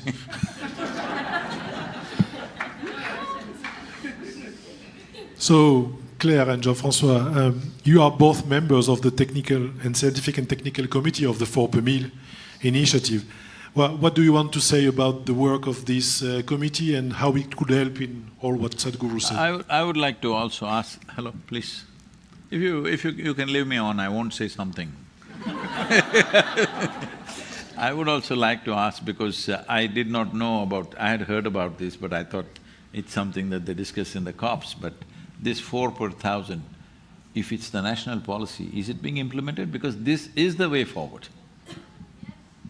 Is it being implemented? You want to answer? Well, what I can say, but also will complement, is that one really a great achievement of the 4 per Mille initiative was to raise awareness. And what I really appreciate in this initiative is that it associates food security and climate change. It's all about synergies. Now, this raising awareness, I think, has had consequences on the scientific community. Well, for example, the European Joint Programme Soil, I think, would not exist, and it's a big program, and it has raised a lot of debate among the scientific community. I think it has had a lot of influence also on policy, in particular at the European scale. It's really, there's a very strong momentum at the moment on soils at the European Commission. But the difficult part is implementation. And yes, farmers are the main stakeholders there, and it's not that easy, even though you know the principles. Applying them, implementing them, it's not that easy. And for me, that's our challenge now in the 4 per mil initiative. So I could develop, but maybe I should, yes. Yes, thank you, Claire. Yes, I think it has been moving countries and stakeholders, and I think we are moving from advocacy to understanding what is being done, what is being implemented, and that's really something I would like to see also, is that we have a monitoring of what is the land area that is really being now improved through actions from the governments, from the stakeholders that are members of this initiative. So in some ways, maybe we could help also with your campaign by having a sort of, way of looking at the progress that is being done. Are there incentives to improve organic content in the soil? Well, incentives are normally with politics, and we know that it's very fragmented the way it is done. We see some regions, we see some countries doing specific things, funding and so on, but I don't think we have a clear overview, and that's something we need to do. And implementation is also about knowledge by farmers, well, training, exchanging with their colleagues. And I think there's a lot of progress there to help them to implement, to take risks, because it is taking risk when you apply if you plant trees, you never planted trees, you're taking risks, so you need not to be alone. And what is interesting is that, well, this is a particularity of France, is that the education of farmers, young farmers, is in the end of the Ministry of Agriculture. It's not in the end of the Ministry of Education in France. So the ministers, Stéphane Le Foll, who launched the 4 per mil initiative, stay at this ministry for 5 years. And in 5 years, he enforced law in order to introduce agroecology in the whole training of the young farmers. And even in the high-level school of engineer, they just also introduced that, because they consider that the new generation will come and will be able to implement it in the field. So it will come step by step. We need also incentive, we need policy. And also, you know that we are in Europe, and in Europe we are working with the European Union, and in European Union, the European Commission has the competencies for agriculture. So, and it's a huge boat. It's very difficult to turn direction of this boat. But it seems that the new Commission are turning quite significantly the direction and considering more soil. Well, they call that carbon farming. You call that whatever you want, as far as you go in that direction. That's the idea of the 4 per mil initiative. This funny name is coming from a back of the envelope calculation about the quantity of carbon we should add to the soil of the planet every year in order to compensate all what we are generating. Well, that's theoretical, of course. It's every year, it's everywhere. But it gives a direction. It's like the North. You follow the North. Please correct me if I'm wrong. I kind of briefly or very superficially, I looked at the recommendations that are being made in the European Union for regenerative farming. Well, it's good, but it's unnecessarily complex. The government is trying to do farming by itself. Why are you doing farming? The farmer will do it the way he wants. See, the thing is just this, is there any argument at all? Because I have not found one person. In the last 2 years, I have spoken to thousands of people, scientists, bureaucrats, ministers, all sorts of people. Not one person has spoken to me in the negative. Everybody says, yes, 3% minimum organic content must be there, there's no question about that. Now you get into the nitty-gritty and the complexity for which crop, what should be more. This needs nitrogen, that needs phosphate, this needs this soil needs that kind of stuff. This is an endless amount of science. When I spoke to FAO and others, they're saying they have reams and reams of research that nobody can read. The volume is so big. Well, it's wonderful, so many scientists have invested their life in this. This could be useful sometime, but if it doesn't come into action, it is useless and waste of time and life. The science, our knowledge that we gain through somebody's investment of life into it must become useful. So I'm saying there is no debate at all anywhere in the world, either in the farmer's mind, I've spoken to the fertilizer companies and others, in nobody's mind there is any debate that organic content should go up in the soil. When there is no debate, why can't we make a policy like that? First thing is, if you own agricultural land, you must get it to 3%. What is the duration? Maybe in one soil you can say in 3 years you must get it, in another soil you can say 6 years you can get it. This is where the scientific community should come in and say, see, in this soil you can't get it to 3% in 3 years' time, it will take this much investments, let's do it in 6 years' time. But in general direction across the world, if each nation fixes what time, the only thing is the question will be only of pace, not of the fundamental principle. The fundamental principle that there should be organic content in the soil, because that is the food for the microbial life. Without that, we are starving them. If we starve them, they will starve us one day. It's just a question of time. So, that alone, if it is settled, the details of it can be done. Above all, I feel how the farming should be done should be left to the farmer. Others can advise, because farming ecology is… farming economy is such a fragile thing. If you try to do something, it'll go to suicide. Maybe just to add something on this 4 per thousand, that's very close to what you said. Not all soils are the same, but if you think in terms, in relative terms, it is possible to increase by this 0.4% per year in most soil types. And this is why we said this would be an aspirational target. We don't say everybody will do it, but it would be feasible. And if done, it would have huge impacts on the planet. So in 10 years, 4% is what you're talking? 0.4% per year. I know, but in 10 years it'll be 4%. Exactly, 4%. Yes, and I wanted maybe to add on that, so I fully agree that setting an objective in terms of content of organic matter is really good, really desirable. But if you do that, and if you want to base incentives on that, it is having incentives based on results. Well, you can do it either by with cover crops, agroforestry. It's your problem, your farmer. Yeah. You choose. Whichever you choose way. what you know, what you can do. You choose. But if you want to have incentives, you need somehow to verify. At some stage, you need to measure.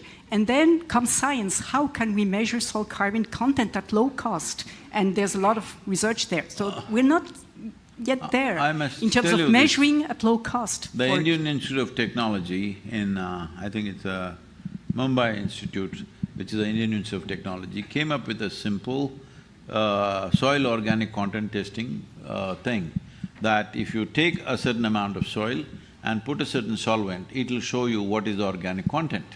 Now, this may not be perfect, but it generally shows you what is the organic content. Now, how we are using it is, we just make a WhatsApp video call and tell the farmer, okay, poke it here, test it. Poke it there randomly at different places so that he's not making it up. So, within 10 minutes, you can have the test done. Right now, if you want to test a vegetable or a fruit, how much pesticide or whatever else is there in it, it's a massive lab work, all right? So, we have to have simple solutions, otherwise we'll be talking for too long. And the more we talk, more carbon dioxide will fill the atmosphere.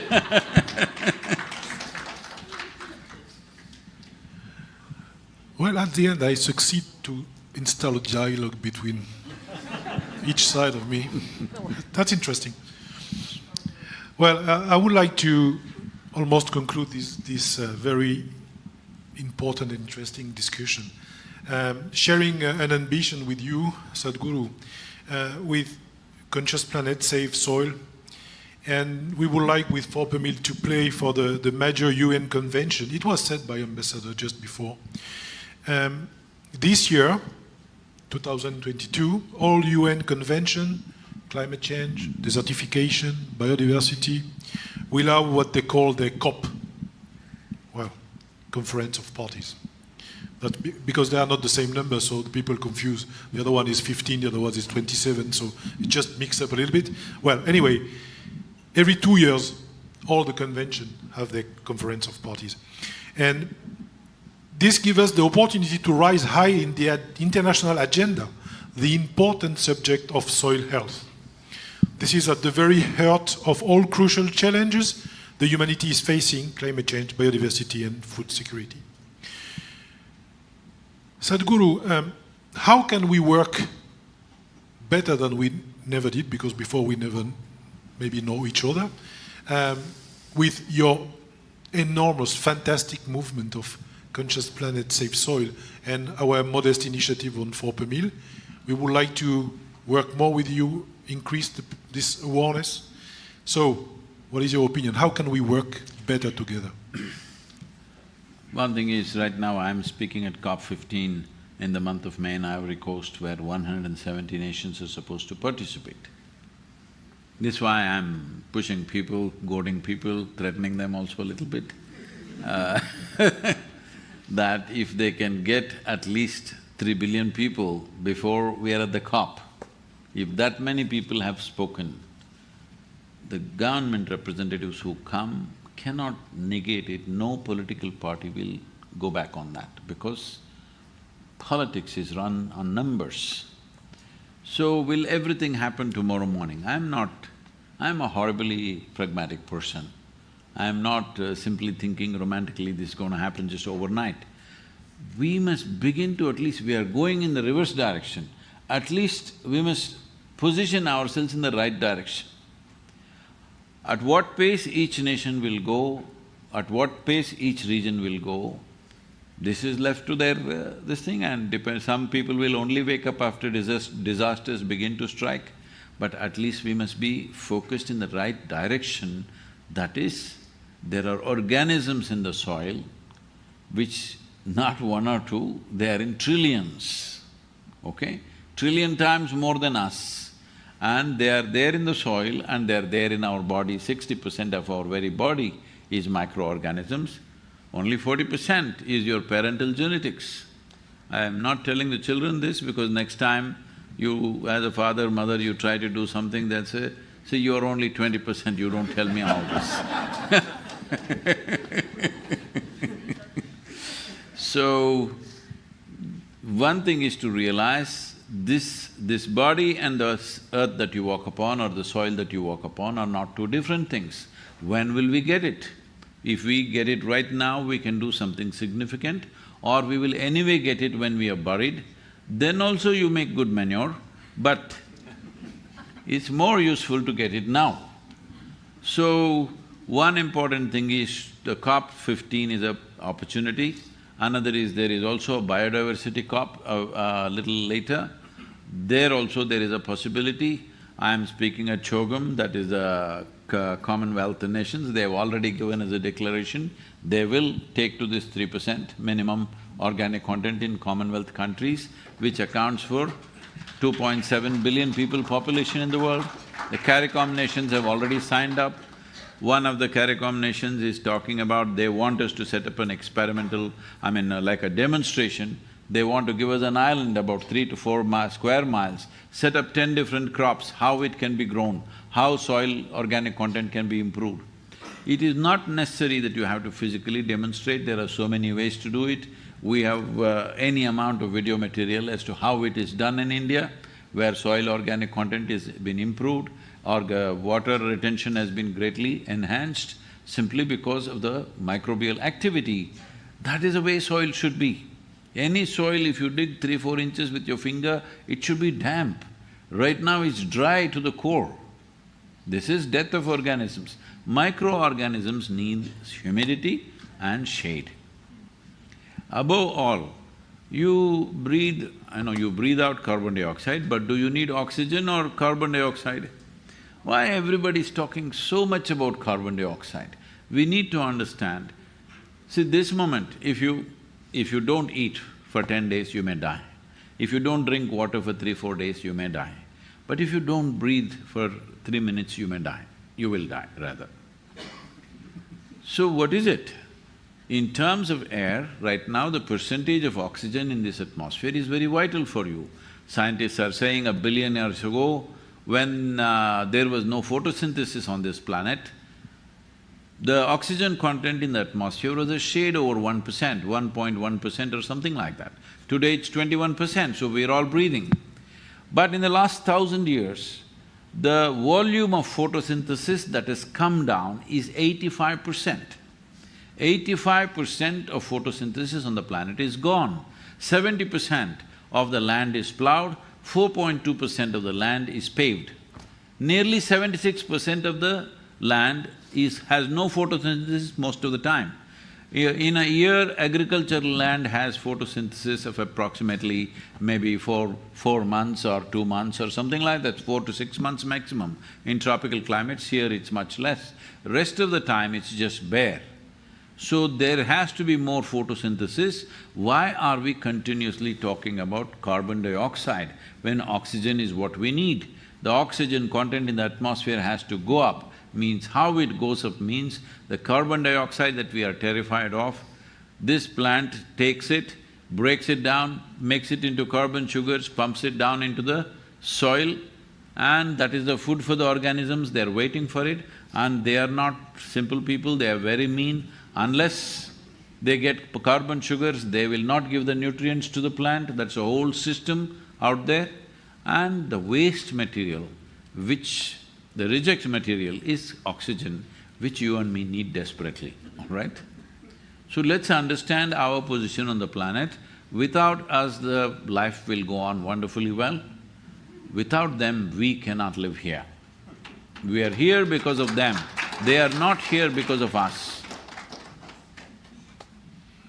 Yes, thank you very much. I think it's more than wise, what you said.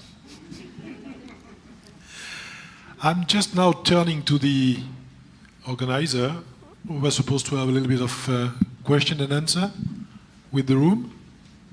We have time? Okay, so the floor is open for question. Yes, the gentleman over there. You have a mic coming to you. Hello.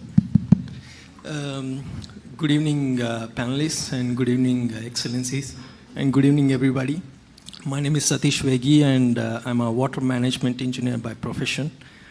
My question, first of all, I would like to thank for this excellent information, and I would like to also appreciate Sadhguru for this excellent movement, Save Soil. My question is, I think the madam, sorry I forgot your name, but you have mentioned about implementation. I think today, after going back to home, I don't want to sleep. So I would like to check with you, what are the list of actions a common man can do to improve the organic content in the soil as a common person? How much land do you have? I don't have any land, but I can find some volunteers with whom I can work. No, nobody wants to let you on their land.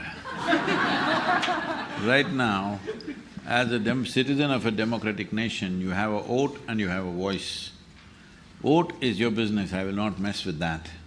But your voice, this is the time to stand up and scream. Yes, to scream today, you have many tools and technologies like never before. This is the first time in the history of humanity that you can sit here and talk to the whole world. Never before it was possible. Many great beings have come in this world. When they spoke, hardly 10 people heard. This is the first time you can sit here and talk to the world. Now you're talking about going back and working in your neighbor's kitchen garden and fixing that. That's very cute of you, I appreciate. But it's not a solution. It is not a solution. You fixing your kitchen garden is very cute, but it's not a solution. A time has come when you need to understand 71% of the land on the planet is agriculture. If you don't fix that, you fixing your garden, me fixing my garden is not the solution. Okay, I'm sorry, thank you. Claire, do you want to answer anyway? No? It's okay? You got your answer, sorry. I'm sorry, ma'am. There were a gentleman just at the back. Yeah. Oh, yes, please. Madam, go ahead. Okay. Hello, everybody. Thanks to Conscious Planet and to Isha Foundation for inviting me here. I come from Colombia. I live in Lyon. I had the great opportunity to meet Sadhguru thanks to my sister, and it was 1.5 years ago. I didn't know you. And just before I've never heard about you. And since I heard about you, my life has changed because you are the one who helped me to show my students how to say consciously and awareness. And I would like to know how also can we improve to feel proud of being farmer, because that is very tough. People is losing this hope. I know that there are some initiatives, but how can also we change this storytelling globally? Thank you.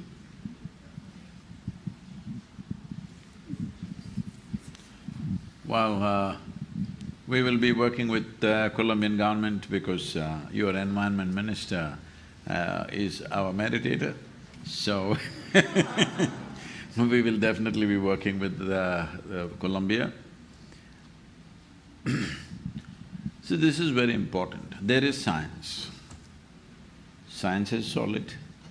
It's there. There is substantial soil science today. So many people have invested their life into, exploring this science. Now, this science cannot reach the people because it's too technical. You will have to be a scientist to understand this. So you definitely need a story. To make a story out of science without distorting the fundamental aspects of science, but making it light enough for everybody to understand is right now the work. This is what I'm trying to do. I sought permission. I was just telling them when we met outside in the corridor outside or the lobby.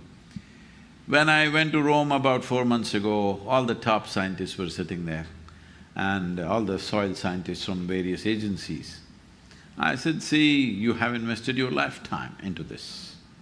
I know what it means to you. Nobody invests life into something that doesn't mean anything to them. It means something to them. But I have this moment and I'm going to make your science not simple, simplistic, I will make it. Is it okay? They said in one voice, I was surprised, Sadhguru, simplistic is the way forward. We have reams and reams of research that even academics and universities have not opened the books and read it ever. It's simply sitting there. It is simplistic is the way forward. When I met Ratanlal ji, he said, Sadhguru, this is what is needed. I've been waiting for someone like you to take this message. I have spoken whatever I can, but it just doesn't open doors. So not that just because I do this for 100 days, everything is going to happen. This is where, as responsible citizens, you matter, okay? This is not a one-day thing. You must keep this up in whichever way you can. Right now, how to do it, follow the journey, Save Soil on Instagram, Facebook, Twitter, YouTube. Say something. Say something your own. Or go to the websites of World Food Programme or FAO, whatever, look it up. If you can't understand, go to the savesoil.org in a much more simplistic way. It is there, pick that up and say whatever you want. If you don't know anything to say save soil, la la le le le. That much you can do. I'm saying whatever it is. And there is a Save Soil song, you can download it from the website. Let it reverberate in your home, in your community, in your country, in the world. Let it happen because this is not about me. This is not about this journey. This is about changing the narrative on the planet. I cannot go and fix all the soil. Those people who are super knowledgeable about this, they cannot fix it. A democracy means only people can fix it. That's what it means. That is the only way to fix it. So, first of all, you need to understand this is not an agitation, this is not a protest, this is an expression of our responsibility. I'm stressing on this because if you say environment, if you say ecology, first thing they ask is, whose face shall we bash? People are telling me, Sadhguru, we must get the children whipped up. I said, leave the children alone. Till a child is 15 years of age, let them grow up unconcerned, joyfully, eating well, playing well, sleeping well, learning well. That's what they should do. No, you want to whip up the children into hate. This is not a solution. If you get angry, you're causing global warming. Definitely you are, isn't it? So a child's way of handling emotions are such that if you put anger, hatred into their life early on, you're poisoning their life very early because they can't drop those things. It'll become a part of them in their whole life. So if you involve your children, ask your child to write a love letter to your Prime Minister. Right now, Isha Home School in India took this up upon themselves and they said they are going to get 10 million letters to our Prime Minister's office in India. We have not gotten to 10 million, some few millions have happened, but already Prime Minister's office is inundated with children's paintings and save soil messages and all kinds of things. You think the Prime Minister can ignore this? Hello? In any nation, you think they can ignore this? So I'm telling you, do this, get 1 million children in Colombia to write to your Prime Minister. Have 2 million children in France writing to your Prime Minister, because this is a way of expressing your commitment and responsibility. This is not a protest, this is not about a fight with somebody. Oh, Sadhguru, how will you fight with the fertilizer companies? I am not going to fight with the fertilizer companies. I want to acknowledge them in great gratitude because without them, half the population would be dead. You better know this. If you take away these things tomorrow, fertilizer, pesticide, this, that, everything, if you take away all the chemicals, our food production will come down to 25% of what it is. That means flattening of the populations. So let us not get into fanciful things. Increasing the organic content simply means this, you have strength in the soil. How to do the farming? Let the farmer decide how to do the farming. You can set the agenda by asking for a particular type of product in the marketplace, that's your business. But you can't tell the farmer how he should do the farming.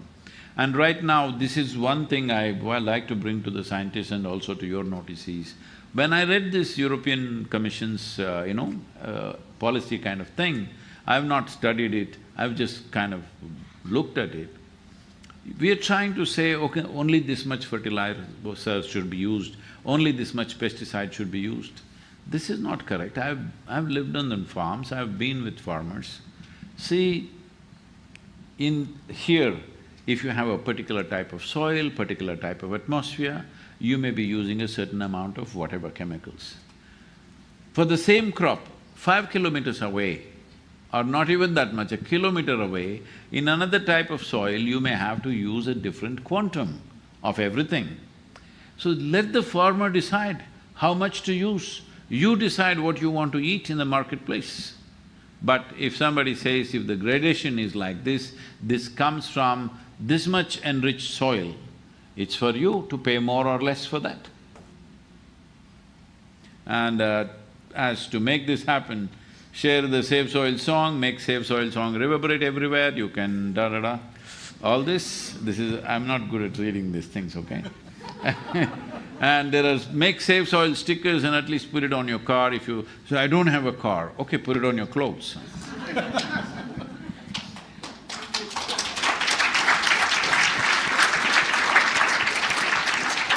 Thank you, sir. Thank you, ma'am. Find a solution. Don't go on picking problems in everything. There are enough problems in the world.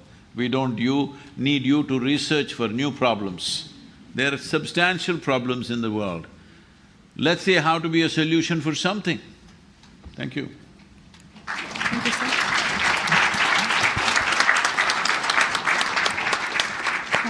I'm afraid we don't have time for more questions, but we will move on to a short, beautiful video.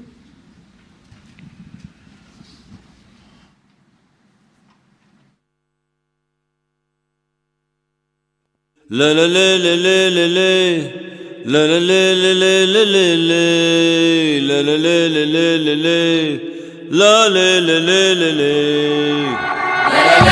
This very body is soil. My body, your body, everybody is just soil body.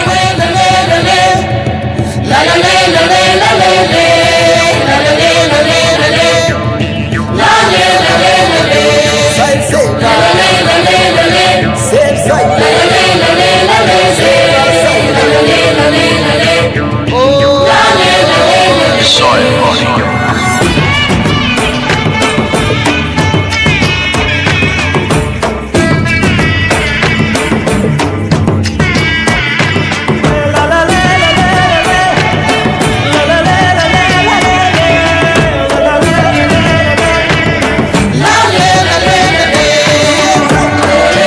The magic of soil is it turns death into life.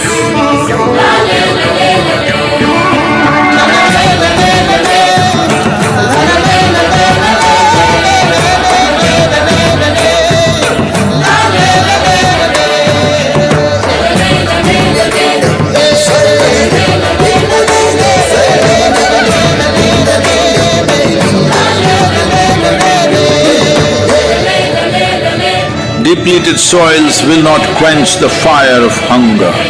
Unquenched hunger can burn the very world. This is a generational responsibility. Save soil. Let's make it happen.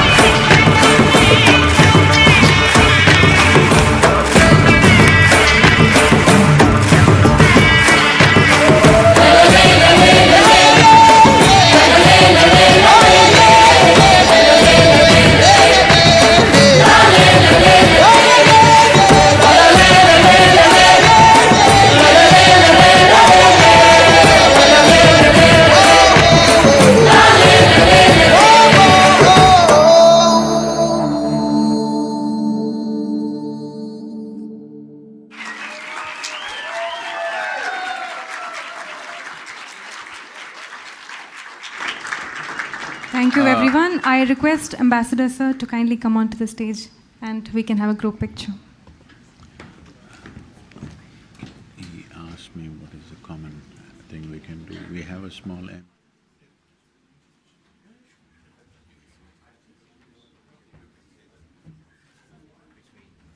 Isha Foundation. Yes, and them.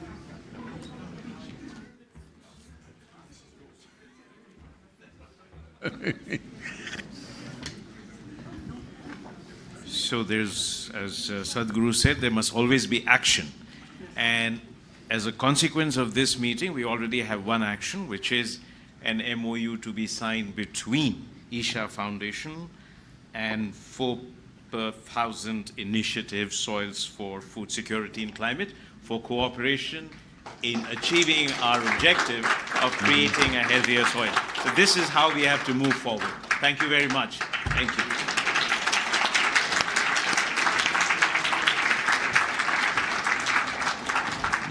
What is this? There are 2 copies if they want to keep one with them. Where is this?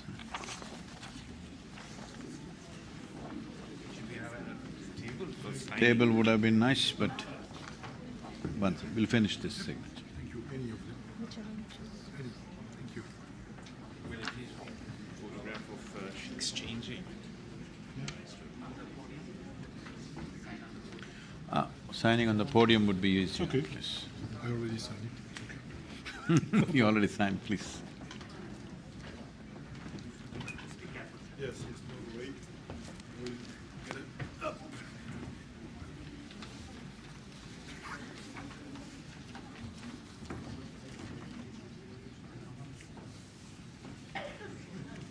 Okay. I think it's here. That's a nice one. There are 2 copies. Ah, yes.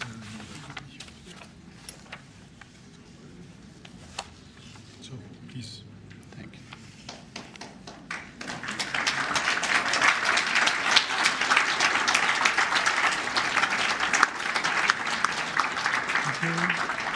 Supposed to exchange. Yes. Hold it up for the photo. One signature is missing, but we will send it to you.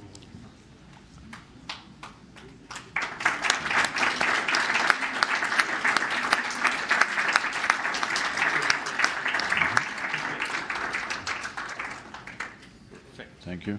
Thank you. Yes. So I will send it Yep. to you. I will send it to you over because we need to be signed by another person. Oh, and I will that's send both. oh, thank you. Oh, you'll send both. Yeah. Thank you. Thank you. So we have to.